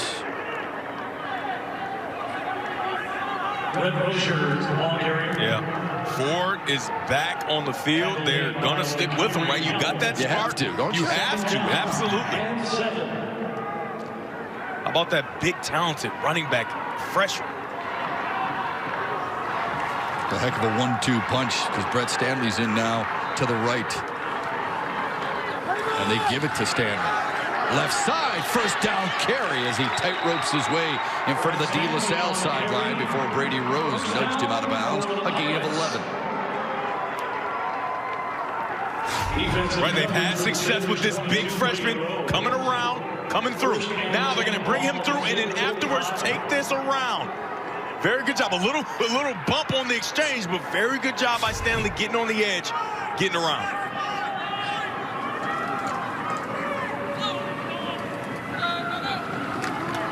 Ford fumbled it and forced to hover over it at the 49-yard line of Mona Shores. Just took his eye off of it, trying to run without the ball, right? He's in such a groove, right? They found their groove. They know exactly what they want to do. They have a plan. You got to make sure you get the ball first, though. Behind the sticks now, 2nd down and 14. I don't know, Shep. I think De La Salle's, they're kind of putting themselves at a disadvantage going slow now. Right, going fast is what got them where they are, but it's a long down and distance, right? A second and very long, so trying to get the right play. But going fast is what's keeping Mona Shores on their heels. So 2nd possession of the 3rd. Ford will keep it. That's a fine line, isn't it? Between when you're behind the sticks, hurrying up, you don't want to get further behind the sticks, obviously. Yeah. But it's who you were on that first drive of the 3rd was your most successful. That's why you've had any success in this game at all. And do you want to get away from that? It's interesting to see here. Will they put the ball in the air before? We haven't seen him do it just yet. But on 3rd and very long with Mona Shore's defense ready to stop the run, let's see if they give it a shot. Ford is just 3 for 11 on the year through the air. He will throw here. Squares his shoulders and incomplete. Intended for his wide receiver, Alton McCollum. Sideline looking for a pass interference. That's very well covered. I think that's a ball that should be caught. That's not a badly thrown ball. He rolls left. He puts the ball in the hands of his receiver. You don't want pass interference. You want the catch. Got to make that catch. And the pressure coming from Carson Merrihew. He has been in the face of the De La Salle quarterbacks all day, and he is that kind of guy. He's that linebacker who Matt Koziak says is an in-your-face, a throwback type of linebacker. He's had a nice game so far. De La Salle takes their poison and decides to punt it away. Brady Rose lets it go, and it's smothered at the 1-yard line. A great job by Rhett Rozier. The freshman hustled down there and flipped the field for De La Salle. What a play. We've seen him with some big runs, and now a special teams play. 13-7. Mona Shores leads it.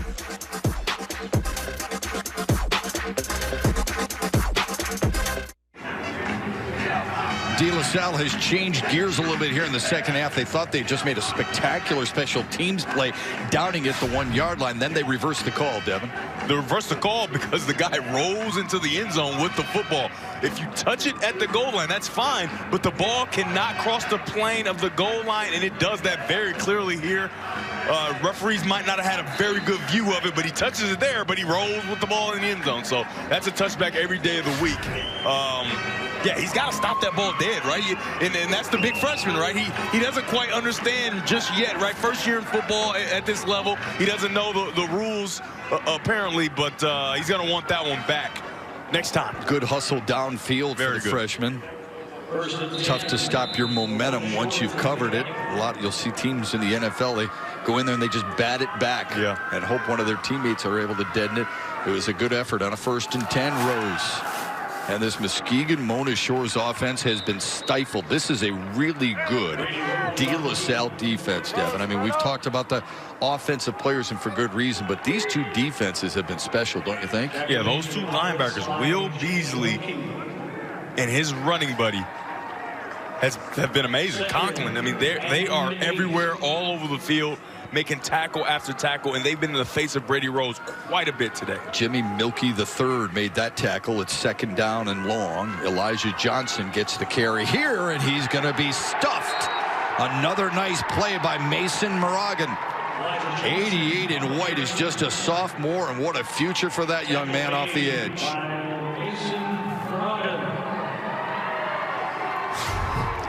Now, this is going to be on Brady Rose. His read key is right here, the defensive end. The defensive end is going to crash down, and Brady Rose should pull this ball out, but he doesn't. He gives it, and it's a tackle for loss.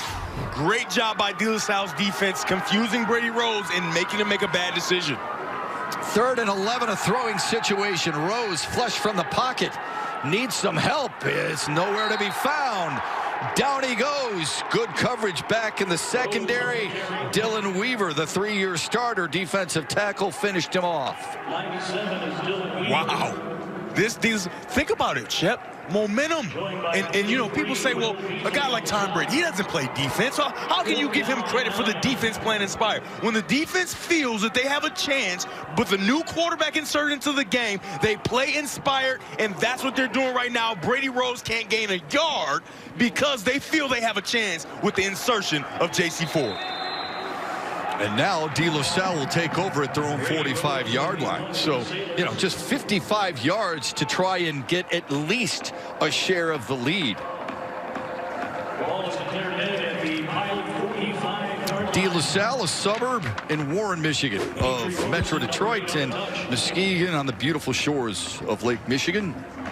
You said it earlier, Mona Shores, coming from the Native American word Ojibwa Chippewa, which means marsh. De La Salle founded in 1926, relocated to Warren in 1982. third time that these two teams have played for a state championship in the last 7 years. De La Salle won the previous two. One in 2018 and 2014. Ford with a keeper into the boundary. And they have figured something out. Kyrie Hamill made the tackle, but Devin, De La Salle's doing something different here. It can't be just one guy, can it? No, I think so. They feel inspired, right? They feel like they have a chance. They have a guy that can put them in position. That tightrope on that play, right? That play should be stopped for at the best. No gain. He tightropes the sideline, strings out as far as he can, gets a lot of yards. Now he carries forward for a first down run. You know who he looks like, don't you? He looks like Tim Tebow. He looks like Brady Rose. He does look like Brady Rose. And that's interesting because last year, River Rouge versus Muskegon, Marion Rabowski took the role of Cameron Martinez, and he looked exactly like him as far as running the ball and being explosive as a runner. And now you see the same thing happening to Mona Shores and Brady Rose. Rozier bounce into the outside and then tackled. A good tackle made by Gary Humphrey. Not just the tackle, folks. Watch him shed the block. This is not easy to do. I love how the DBs come up and tackle and how the linebackers scrape across the line of scrimmage. Very good job. You can see him right here, right? Stopping and making sure that play goes for no yards. Good looking cornerback, the senior at 5'11", $185. It's now second down and 11. Ford has command of this offense. You can tell he's comfortable. Rozier cut it up. Oh, squared his shoulders, got inside the 35. It's a good hard-nosed run. He ran right over Brady Rose for a big gainer. I love watching Brett Stanley run the ball, but this kid has come to play. They've inserted him, and he has been a breath of fresh air as well, along with J.C. Ford. He is punishing everyone. I don't see Brady Rose getting pushed back like that very often. Yeah, you're going to feel that the next day. Ford on a keeper, but look at who's there. It's Kyrie Hamill and Carson Merrihew. The two linebackers for De La Salle have gotten a lot of pub, and they have lived up to it. Well, there's a couple of linebackers wearing powder blue who are pretty darn good too. This has been a good game. It's been a physical game. They're punching each other in the mouth. Who will be left standing? The fourth quarter's next.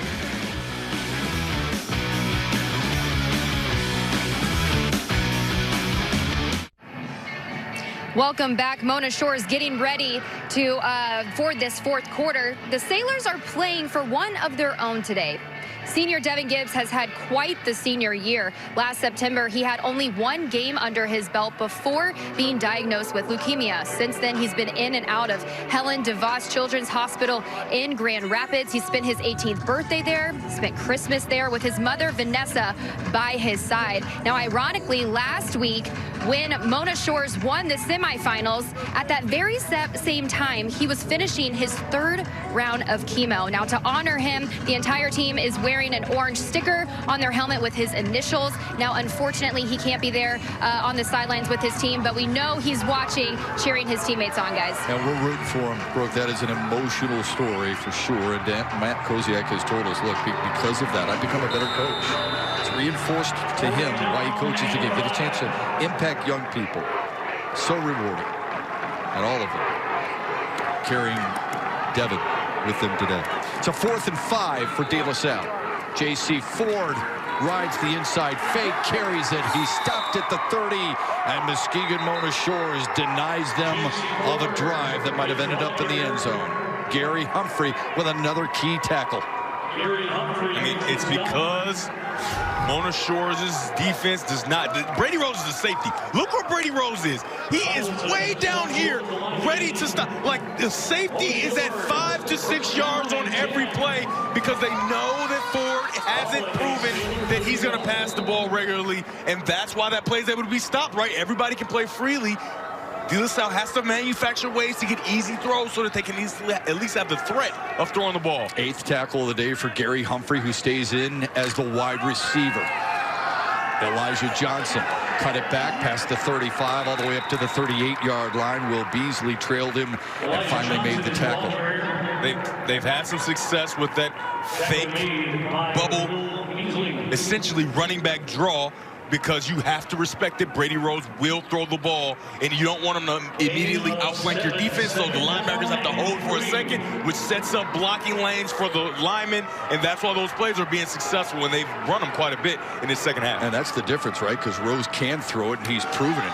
Flag on the play, bounce into the outside, and Johnson wrapped up by Tyler Gerling. Might be a holding call here. Let's see what the flag indicates. Had a lot of bodies on the ground there. I don't know if everybody got a pancake.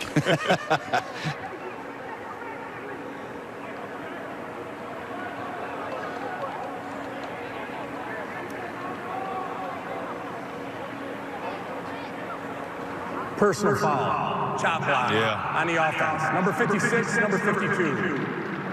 15 yards from the spot of foul. Second down. You see bodies on the ground, and that means it's like a post chop where you're engaged and someone comes and takes your legs out. That's a thing that you don't want happening. They use that penalty for safety. Huge penalty against Matt Koziak's club. They march it all the way back to the 23-yard line or so. Yep, it's very quick, right? One guy's chopping, the other one's trying to get engaged up top. You can't do both, and you got to call that penalty every time. Second down and 19. Rose still has it. Came out of the pile. Look out. Into De La Salle territory. Still on his feet. They can't bring him down. Inside the 15. That's as good a run as you'll find at the high school level anywhere. Shep, what did I call him earlier? The little engine that could, and he continues to be that. Chugga, chugga, chugga, chugga, chugga, chugga. Toot, toot. He won't be brought down by one man. He's continuing to rumble. That's the type of player that they have on their sideline. Well, rarely for Brady Rose on their sideline, always on the field. This is an exciting run, and the things that we've seen, this is when Brady Rose shines brightest, in the fourth quarters of great games. He's been in a lot of close games this year, and he's proven that he always has the gas in the tank to finish. Picked up 65 on that run. Broke tackles, spun away from tackles. If he had a tearaway jersey, he'd be dancing in 6. Instead, his team is dancing inside the De La Salle 15-yard line. Let's see if they can punch it in when we come back. Brady Rose is at it here today. Last week against Traverse City Central, he accounted for 5 total touchdowns to get his team to this spot right here. He threw for a touchdown, he ran for a few, and he also had a pick 6. It's a massive reason. The primary reason his team beat Traverse City Central 43-30, and now are trying to defend their state championship. He is one of 4 up for the state champs Mr. Football finalist. 3 of those young men are on our air this weekend. Donovan Edwards tomorrow in Division I West Bloomfield, Tyler Holtz and DeWitt, and of course Brady Rose here today. Chef, how about this? That game you just described last week was one of his worst games, right? It wasn't his best game. Really? Earlier this year, he scored 5 different ways, right? Not 5 times, 5 different ways. The game last week, just 3 different ways, 5 times. Yeah, the 5th way a couple weeks back was a receiving touchdown as well. He got popped at the line of scrimmage, balanced up, and stayed there. Yeah, not too long ago, as to Devin's point, he had a kick return for a score, a punt return for a score, threw for a score, ran for 1, and was on the receiving end of a touchdown as well as a pick 6. So that tells you something about his all-around ability. In the open, I referenced Tom Harmon. Probably people were thinking, whoa, whoa, whoa. Take a second. But what you just described was insane. Yeah, that is Tom Harmon. That's why he won Heisman Trophy. Yeah. When he was at the University of Michigan. Second down and 10. See if Rose puts it up. Nope. It's a little delay here to Elijah Johnson. Good job by J.C. Ford on the tackle. Johnson with 1 touchdown. Ford with a touchdown as well. That's been their bread and butter in the second half. The fake pass, running back draw. has had some success, right? They get 3 or 4 on that play. Now they have a big 3rd down. You have to expect that this is probably 4-down territory for Mona Shores. They are 2 for 7 on 3rd downs. Now they do have a kicking game. Cody Cummins has made one actually for 50 yards. And they're 3 for 4, but with this offense, let's see. On a pitch. This is Keandre Pierce. Spun out of a tackle, touchdown. Oh, that's a whale of a run right there for the senior wide receiver, Keandre Pierce.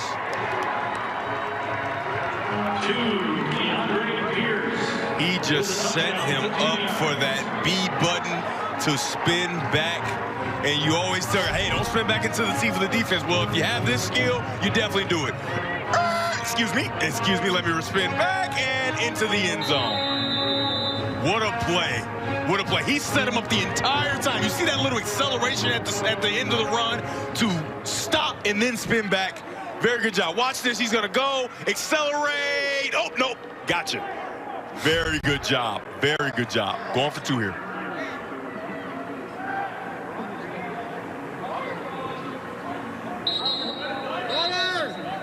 And a timeout, Mona Shores.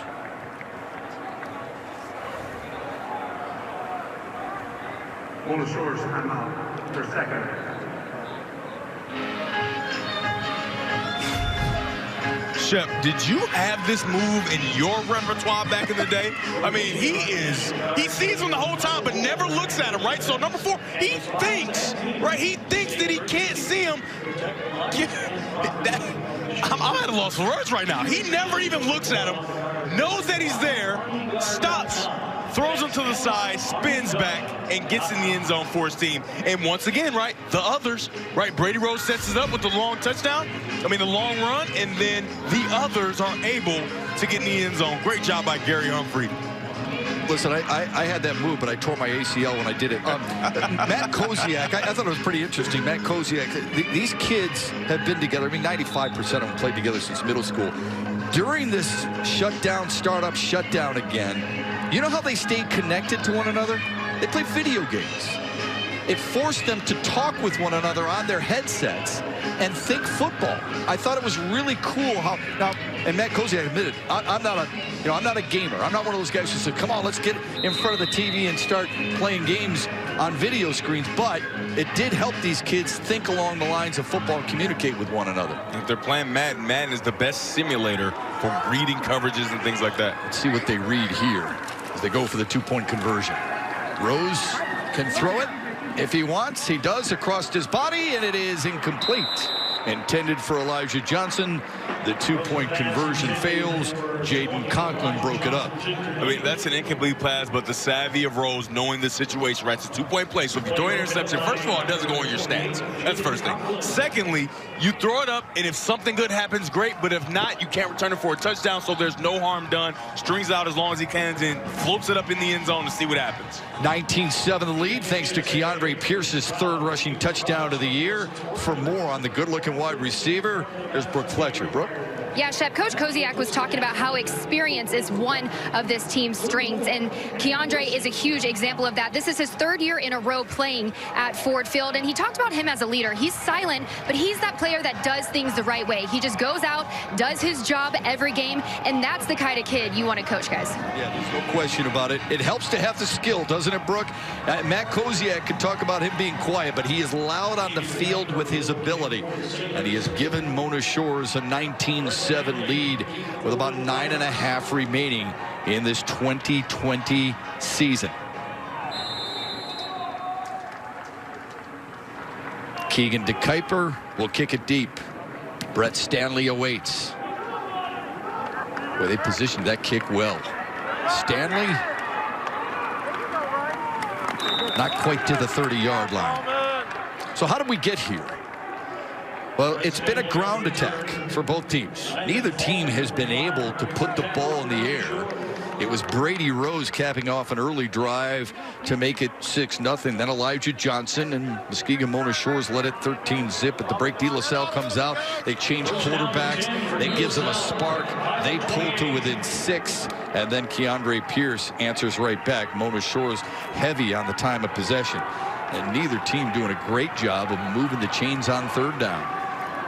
Now down 2 scores. You're going to need to get the ball to the end zone quickly so that the time doesn't run out, right? Mona Shores holds on to the ball because of the way they play offense. So time is at a premium. You got to quickly move this ball down the field. The touchdown drive for De La Salle lasted a little bit more than 2.5 minutes. That's what they need here. Stanley did a decent job just to not lose like 10 more yards because Gary Humphrey and Kyrie Hamill were all over it. Instead, it's a -3 or so, and it'll be second down and long, putting them behind the chains right away. Shep, when you got all 11 guys committed to stopping the run, it's hard, right? It's hard to do anything. They have completely said, hey, if you're not going to throw the ball, we're just going to run all our guys to the ball. Yeah, De La Salle's basically saying we become one-dimensional. Yeah. That's what you're saying. Yeah. Even though with that one dimension, they're having a lot more success than they had with the 2 dimensions. But I don't know. They're going to have to manufacture ways to get easy throws for J.C. Ford. Yeah, they rushed for more yards in the third quarter than they did the entire first half. And there's Ford will throw. And he's got a man on the sideline. That's Stanley past the 45 to about the 46. Just talked about it. Manufacture easy throws to get your quarterback going and make sure they respect the pass. This is a great throw. This is actually a play similar to what Drogosh missed earlier. Right. He missed this throw earlier. J.C. Ford makes it more plays like that. Well designed, allowing him to make easy throws so he can feel comfortable and to keep Mona Shores honest. He picked up 23. Now it'll be 4. Breaking into the secondary. He could be gone. See ya.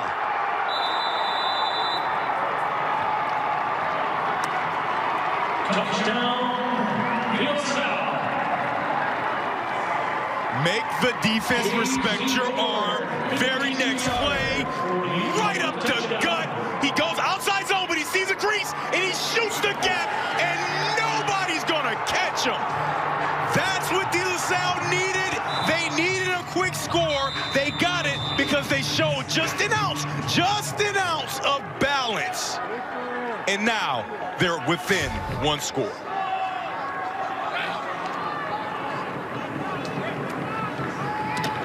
The extra point is blocked by Brady Rose. Wow. My goodness. Of course, it was Brady Rose who got it done, but not before J.C. Ford said, I can run the football too. Ford is over 100 yards running on the ground, all in the second half. And this one gets his team to within 6 when there are 8 minutes to play. Don't flinch. The exciting conclusion is bound to happen. The MHSAA Football State Championships on Fox Sports Detroit are brought to you by the Henry Ford Health System, all for you. And by Farm Bureau Insurance, the presenting sponsor of the MHSAA Scholar Athlete Award. We've seen a lot of good athletes on the field of play here today. We saw Brady Rose score the first touchdown for Mona Shores. The quarterback for De La Salle, J.C. Ford, takes a glance at the big screen. He says, I am front and center. All I got to do is outrun Elijah Johnson. And he did just that. They needed a quick response. They got it. 72 yards, 3 plays in 1 minute and 21 seconds. And just like that, De La Salle has taken over the ground attack in the second half. Look at the difference. My, oh my, what a change. This has been a dream for J.C. Ford. Right, he comes into this game in the second half after not being the starter, right? And you're in the state championship, it's your senior season, and he is playing a dream game right now. Very excited for that young man, but still has some time to go. He's going to have to finish if he wants to get a ring on his finger after this one.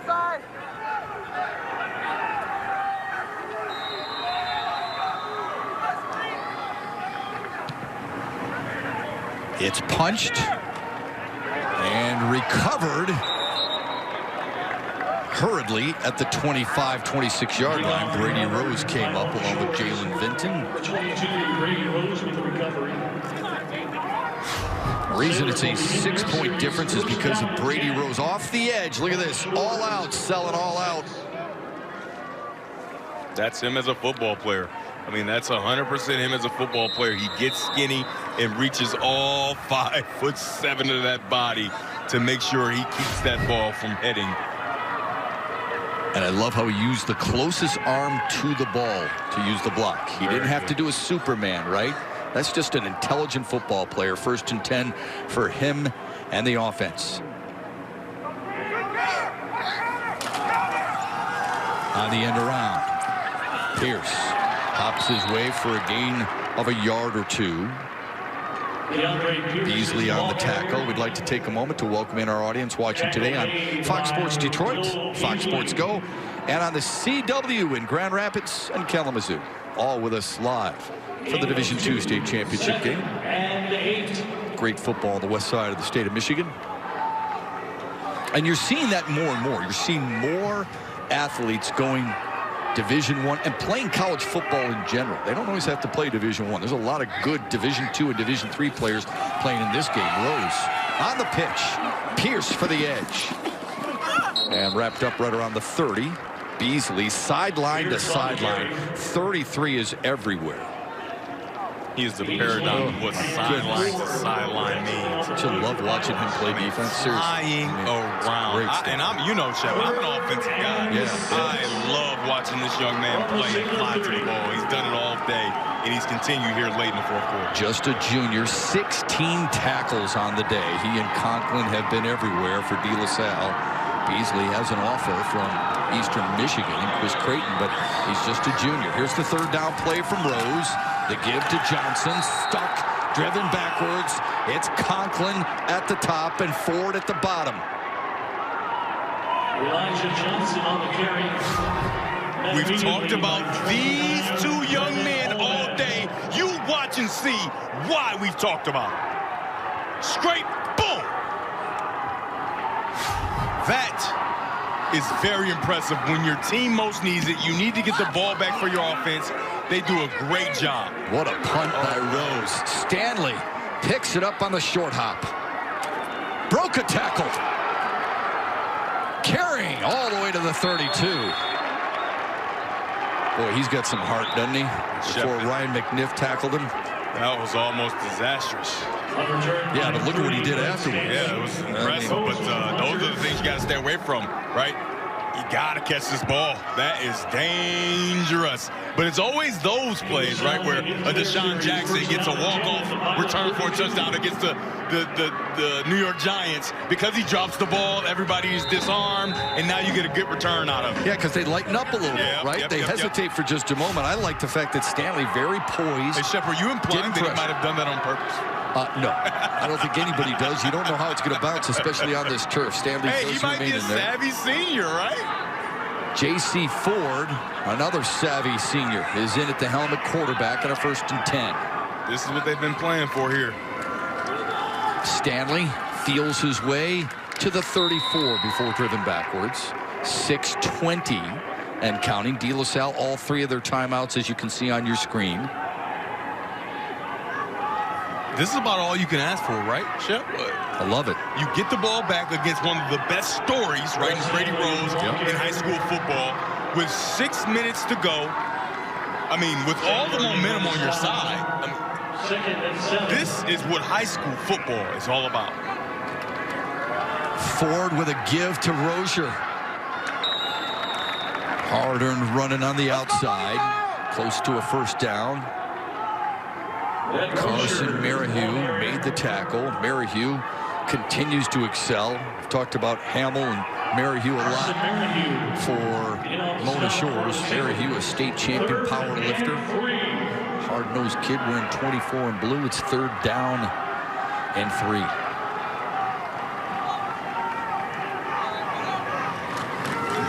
Ford. Not going to get it. Who do you think Brady Rose came up from the safety spot to make the tackle. Who do you think stopped him? My goodness. What do you do? If you're De La Salle, what do you do here, Dev? I'm going to sneak that ball over Brady Rose's head. He is almost at defensive line depth. He's so low. I mean, he is lining up next to the linebackers as a safety. You have got to dump that ball over his head if he does that again. Yeah, he was in the box. That's what they talk about, right? That safety. Look at him as a safety. He's up close to the 45-yard line. Like the referee is asking him, can he have his space, please? 4th and 3. Are you throwing it here? What are you doing? What are you going to do here, Dev? You're going to throw it? I told you, I'm putting it over his head. If he's going to stand at referee, linebacker depth with nobody helping behind, you have to give it a shot. And with a little tight end dump right over their heads, give them a chance. All right, first timeout called by Dan Roan. Yeah. He's trying to settle his guys down a little bit. Yeah, right? I mean, this could be the game, right? And so he's like, if I say these timeouts and we don't get the first down, it doesn't make any sense, right? So he's going to take a timeout. The best play in your playbook, right? You go into a game with 2-point plays. The best play in your playbook to get 3 yards. You need to use that play right now. That's all that matters. That's all that. The best play in your playbook with J.C. Ford to get a first down. That's all they're talking about in the huddle, and that's all that matters. A lot of lecturing taking place to that offensive line, right? Yep, Anthony McCollum. Sure. Everybody knows where they need to be. Caden Featherstone, Tavon Mixon, who's got a big upside, 75 in white there. Noah Dobbs and Jeffrey Roskop. He's telling his guys, get the push we need, right? Win the battle up front. And De La Salle's got that big offensive line, folks. Look at him. They have yet to convert a 4th down try today. Friend against friend, matching wits. Dan Roan and the defensive coordinator, Dave Check. 2 good buddies. Let's see who wins this strategy, this chess move here on a 4th and 3. Ford will throw down the middle, over the outstretched arms of his intended receiver, Brett Stanley. Yep. I circled right at the beginning. They're too close. You're going to get guys behind. J.C. Ford, who's played the game of his life, just missed the receiver, and it probably would have been a touchdown. Right, all your guys, they're not deep enough. Sneaks the fullback right through the middle. Just misses them. You're right. If that's on the money, that's 6 points, isn't it? Yes, it is. Man. Although Rose trailing him, he might have caught him. Still, it would have been a first down. Instead, Rose works his offensive magic on the edge for a first down carry. Bumped out of bounds by John Hunt. A first down for Mona Shore. Got 11 on that carry. 21 on the stop for the Pilots. Let's take one more look at this play, right? They're going to sneak this running back right through here as he's going through. Nobody even pays attention to him because they've run this style of play the entire game. Oh, that's a heartbreaker. That's one you have nightmares about if you come out of this game and don't get a chance to win it. He's played really well, though. J.C. Ford in relief here in the second half. And not only him, his defense has played very well. And they still have a chance with 2 timeouts left. Rose to the 26. Rose is the ball carrier. With the clock like it is, you cannot allow points, right? You got to get the ball back with no points on the board. No matter where you get it, you've got to get the ball back. I mean, it would be ideal right now to create a turnover, right, Chip? And 8. Yeah, that's what you want. They do have 1 interception so far today. It was off a tipped pass. DeAndre Dandridge with the pick for De La Salle earlier. Second down and a long 8. Rose will keep it himself. Shifting his way inside the 25. Brady Rose on the carry.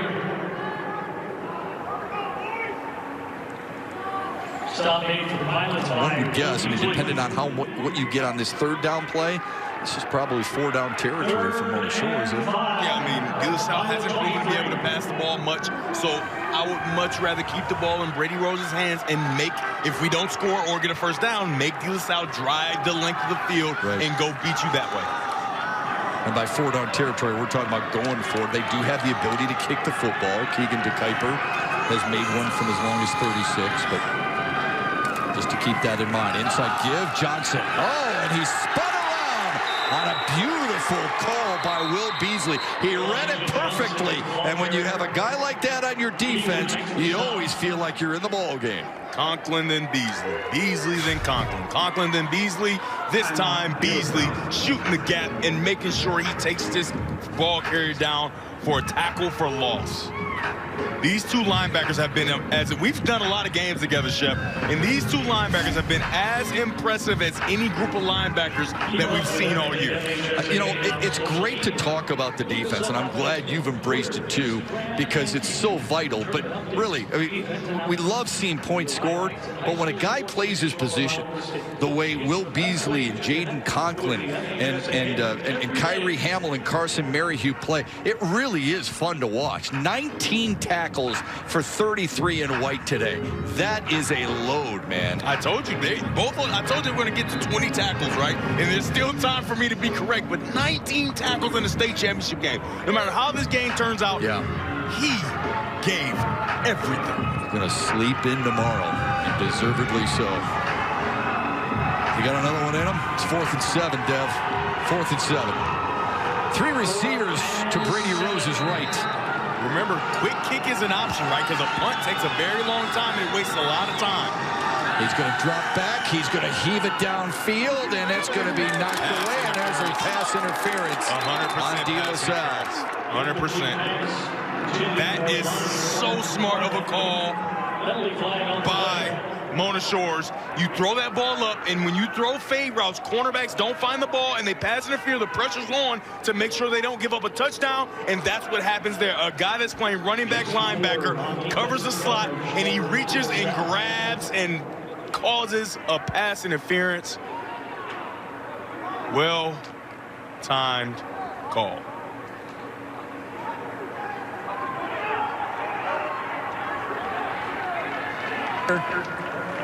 Pass interference. Number 30 on the defense. Half the distance to the goal. It will be a first down. Now, why was this able to work? Number 30 here is guarding against the inside slot fade, right? So that he's going to take his leverage here and then cut across his face. And that's what gets him off balance, right? He thinks it's going to be the inside fade that everybody wants to run. He cuts across his face, and then he just grabs him and stops him from trying to attack the ball. It wasn't a very good throw, right? He didn't have to do it, but here we are. Rose inside the 10 to the 8-yard line. Brady Rose is the ball carrier. You can see the timeouts on the bottom of your screen. De La Salle just won. 2nd down and 5. Under 3 minutes and ticking. For Matt Koziak and Mona Shores, a champion a year ago over Martin Luther King 35-26. This one a little tighter, a little more defensive oriented. Brady Rose is going to watch that play clock. It's at 10 now. He's going to take it almost probably down to 3 before he snaps it and bleed as much clock away as he can. There he goes, snaps it at 3. Carries it inside the 5 and then dragged down at the 4-yard line by Jaden Conklin. And those 40-second play clocks that start right after you get tackled, they seem like they go by and the time is just ticking away on De La Salle. Along with Jaden Conklin.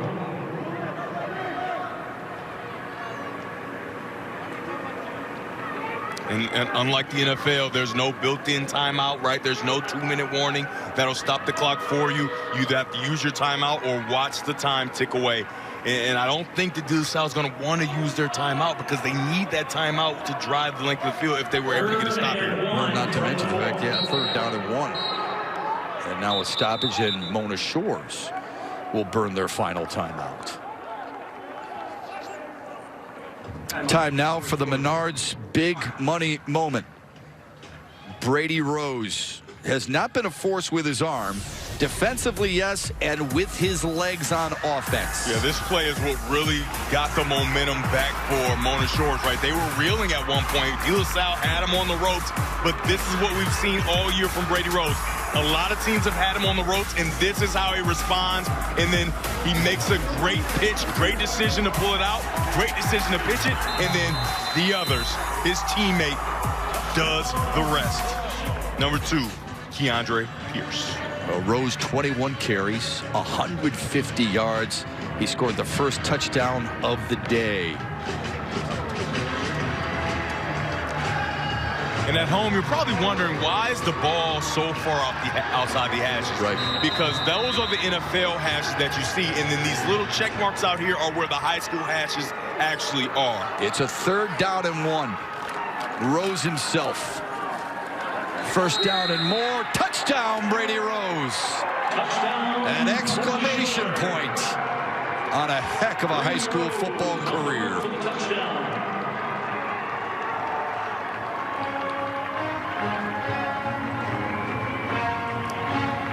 Nothing special here, nothing fancy, just a quarterback power. We've seen it all day. Buries his head and he drives those legs. There will be nothing to review there. He's in the end zone. Brady Rose has been special today.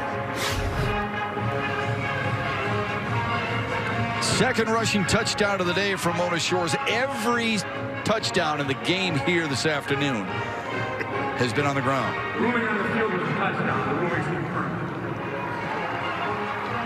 You notice, I'm sure, on the side of your screen there, the center was holding on to the ball, Bryce Sickinga. The reason they're holding on to the ball, the referees are not touching the football today just because of COVID safety protocol. The centers take the ball where it needs to go. Rose with a 2-point conversion incomplete. So a 12-point Muskegon Mona Shores lead with 1:47 left, and De La Salle down to 1 timeout. High school football fans, stay with us after this game because the MHSAA football finals continues. Coming up at 4:30, we'll watch Division 6. Montague takes on Clinton. Find out who will take home the trophy on your home for the high school football finals. Fox Sports Detroit. We've also got 4 more on tap for you tomorrow. Pumped and ready to roll. Traverse City, St. Francis, and New Lothrop. Then the big boys punch it out. West Bloomfield and Davison. You want to watch some good defensive play? Expect to tune in at 1 o'clock. Then it's Frankenmuth. First time they're here in the history of their program against Grand Rapids Catholic Central. And then Division 3 just might be the best game on our slate. Why not save the best for last? It's River Rouge and DeWitt. All on Fox Sports Detroit Go, or Fox Sports Go. And Fox Sports Detroit Plus has that Division 3 title bout. Rest on Fox Sports Detroit as Mona Shores ready to kick it away. Ford, one of the 13 seniors on this De La Salle team. Nothing to hang your head over. They have been game all afternoon. They've played super hard and at times super well. So is this young man, Brett Stanley, hurdling his way up close to the 30-yard line. And your hope, if you're De La Salle, is that the younger players have watched these seniors carry their business, watched them work hard in the offseason, and watched how they handled this state championship game and the run to a state championship game. Not many people thought De La Salle would be in this spot, Devin, and yet they proved a lot of detractors wrong. You got to tip your hat to them. Yeah, when you're 2-4, right, going into the playoffs, you're one of the lower seeds. Nobody expects much from you, but they came into the playoffs and they absolutely dominated everyone. Got into a dogfight with Oak Park and made sure they finished that one off. And they're here trying to finish this one. Brady Drogosh is back in, the sophomore quarterback who started the game.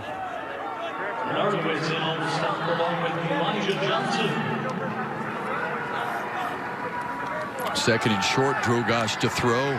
He connects with Rozier. He's shoved out of bounds shy of the 50-yard line. Rozier's going to be somebody that he is. That De La Salle can lean on. I mean, they've really called on him this entire second half as a freshman.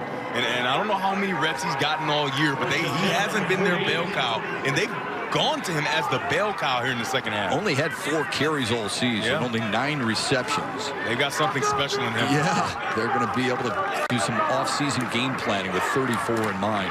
And Drogosh, too. He's just a sophomore. Deep drop and fires it out of bounds. The pressure coming again from Carson Merrihew. Drogosh pass is incomplete. Second down and 10.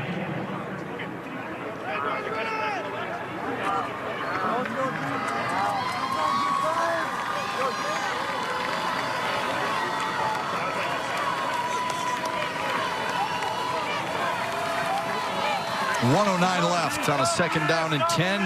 Brady Drogosh steps up in the pocket across the middle, has his man. McCollum stiff-arming his way outside the numbers, down the sideline and out of bounds. That's and a great flag on the play. That's a great throw and a great movement in the pocket, right? Moved in the pocket, found the window, and hit a moving target. That's a very good job by Drogosh getting that ball out. Alton McCollum, just a junior. Those two will connect next year. A pickup of 32. See if this is for a late hit. Yeah, it's going to have to be. He got them all into the MHSAA billboards. Dead ball. Personal foul. Number 6. Late hit. Half the distance to the goal. First down. He's getting on the edge, and he's fighting to get out of bounds, right, to stop the clock. He gets out of bounds. It's very close. It's very bang, bang, right? He's jumping out of bounds as the defender's already diving to try to take his legs out. Makes contact after he's out of bounds. It's a penalty. So they move it to the 10-yard line. Chance to get in the end zone here, and then an onside kick. You never know what could happen. But a penalty against De La Salle. Everybody was moving except Tavon Mixon didn't snap it. It's important to note that that clock wasn't running on that penalty. If it was a running clock, it would be a 10-second runoff on top of the penalty. Dead ball. False start. Offense. 5 yards from the previous spot. Still first down. So the false start moves him back to the 15. At the Sabre 15.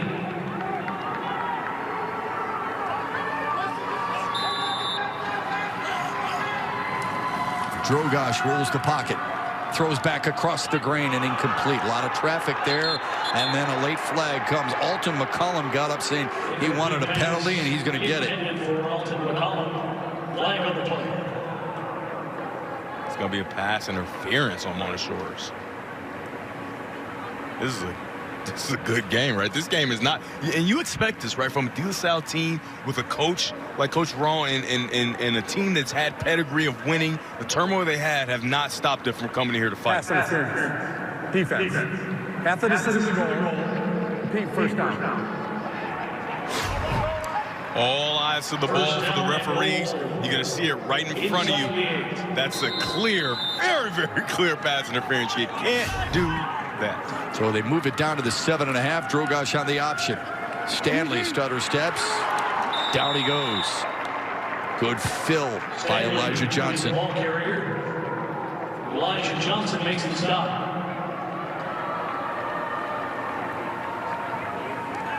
And it looks like De La Salle has burned their final timeout. Yeah, got to question that call, right? You got your quarterback who's not your option quarterback running the option, and then you got to get out of bounds. You have got to get out of bounds so you can save that timeout. Makes it very difficult to make a comeback when you got to use that last timeout. Even if you do score and then get the onside kick, you have no way of stopping the clock.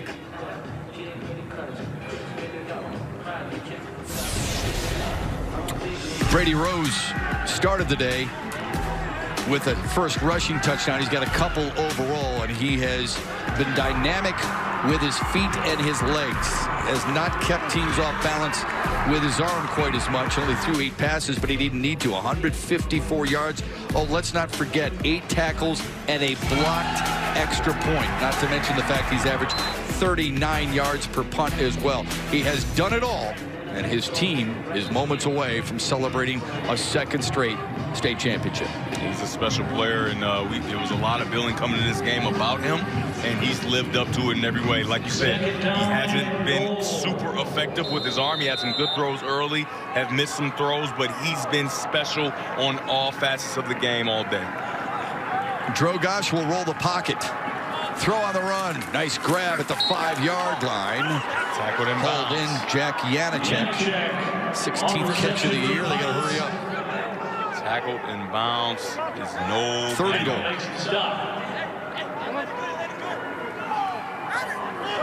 They changed. You can't change personnel at a time like this. For the corner, and knocked away by Gary Humphrey. Incomplete pass intended for McCollum. mismanagement of the clock here late is glaring for De La Salle. They switch personnel as they're trying to hurry up and get a play run and just waste a few more seconds, right? He has this throw early, but he just waits and doesn't throw it, and he throws it up for grabs. He's lucky that wasn't a pick, and 6.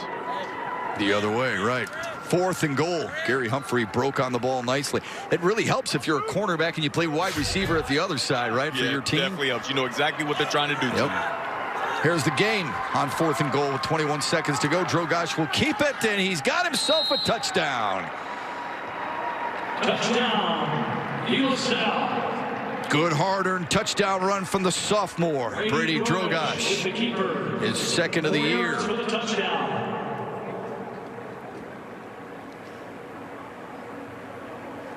Mona Shores did not expect the quarterback run from Drogosh, but he fakes the draw, gets up in the middle, powers his way in the end zone. The junior keeps his team in it. It's a good read. Not the runner that J.C. Ford has been, but another block by Brady Rose. The kick is no good. There's the scoring drive, capped off by Brady Drogosh. 8 plays, 70 yards in under a minute and a half.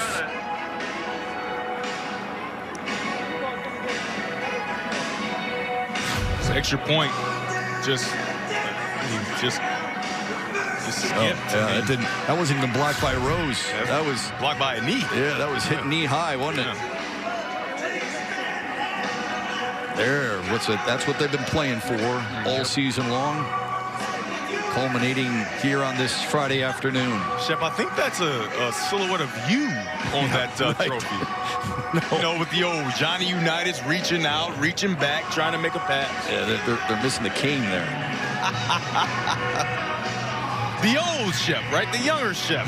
The more explosive Shep. The runner Shep. The passer Shep. It would have been you long before me, my friend. I mean, Ron Holland wish he had a quarterback who could sling it like you. I was not even close to your ability. Well, this will be an onside kick for De La Salle. Now, these are the things Dan Roan and his staff work on religiously, right? I mean, they are constantly working on the special teams aspect of it. You have to be able to do that. Have to. You never know when you're going to need it. Are you surprised that Brady Rose isn't in the thick? Oh, yes, he is. I'm sorry. Here he is right here, making sure if the ball comes anywhere near, he'll stop it and make sure he... Now, I'd be surprised if they kick it to him, but... Yeah, that would be very surprising. He's going to try the old Dallas Cowboys versus Atlanta Falcons. And I believe De La Salle was offsides there. Penalty flag is on the play.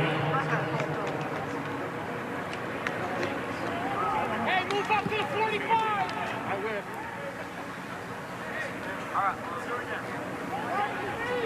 So they'll move that back to the 35. Illegal kicks off. The offense or the kicking team was over the line. 5 yards. Repeat the kick. All right, round 2. The suspense is killing me. Cody Cummins. That's a good hop for him. And it's fielded by Brady Rose. What a fitting way to end this as he drags tacklers down to the 15-yard line. They moved him from the middle of that front line to the left and made sure he was on the receiving end of that attempted onside kick. There are 2 more kids that have to play that are in that Mr. Football competition. I'm just telling you right now, Brady Rose has my vote. I mean, that just takes guts. I'm not going to let it go 10. I'm going to go get it at 7 yards, and I'm going to try to return it for a touchdown in case you were wondering. I know that I've sealed the game by getting it, but I want more, right? I want more. An amazing performance. That's how he lives his life. Well, I'm glad you bring that up. I mean, you know, he said he lives his life by his dad's acronym, LPKYA. You know what it stands for? Let people know you're around. Well, Brady Rose, we've known you've been around for a while. We're going to miss you being around Michigan high school football. Congrats on going out a champion. Back to back. Q Drake. The Division II championship game. Highlights from De La Salle 19. Salle from Mona Shores 25. It's the first time I've seen Brady Rose with emotion, right? He's excited. Oh, this is awesome. You have got to love high school football. What a way to come back and kind of reclaim some of the thunder. Kill the giant. Yeah. You know, De La Salle had beaten him twice before in the finals, and now Mona Shores caps off an undefeated season with a win over their nemesis in the state finals. Brooke Fletcher is in the middle of that Mona Shores celebration, and she's got Brady Rose. Brooke? Brady, what a game, especially in the second half. De La Salle came out swinging, but you guys held your own. What allowed you guys to pull off this win today? Yeah, so their second quarterback came in, and we weren't ready for it. When he came out, we made our adjustments to stop him, and ended up working. They had a heck of a second half, and it all came out on our side. I know you're tired right now. You had quite the day. 22 carries, 154 rushing yards, 2 touchdowns, 8 tackles, and oh, by the way, 2 block kicks. First off, do you ever get tired? Yes, I do. Ever since that second stop we had, everybody wasn't on top of their game. Everybody wasn't in their condition, and our team did a nice job staying in condition during that off time, and we came out hard. We came out ready to play. Well, how good was the defense today? Because that's what this game was all about. Oh, yeah, defense wins championships, what they always say. So our defense came out to play. Our defense held them in the second half, in the first half, and give it all props to our defense. All right, Brady, congratulations. Thank you so much. Thank you. Matt, back to you. Brooke, great stuff. Brady Rose, emotional and dogged tired, and for good reason. He's got enough strength to lift another trophy, though. I promise you that. And we'll watch him do it when we come back.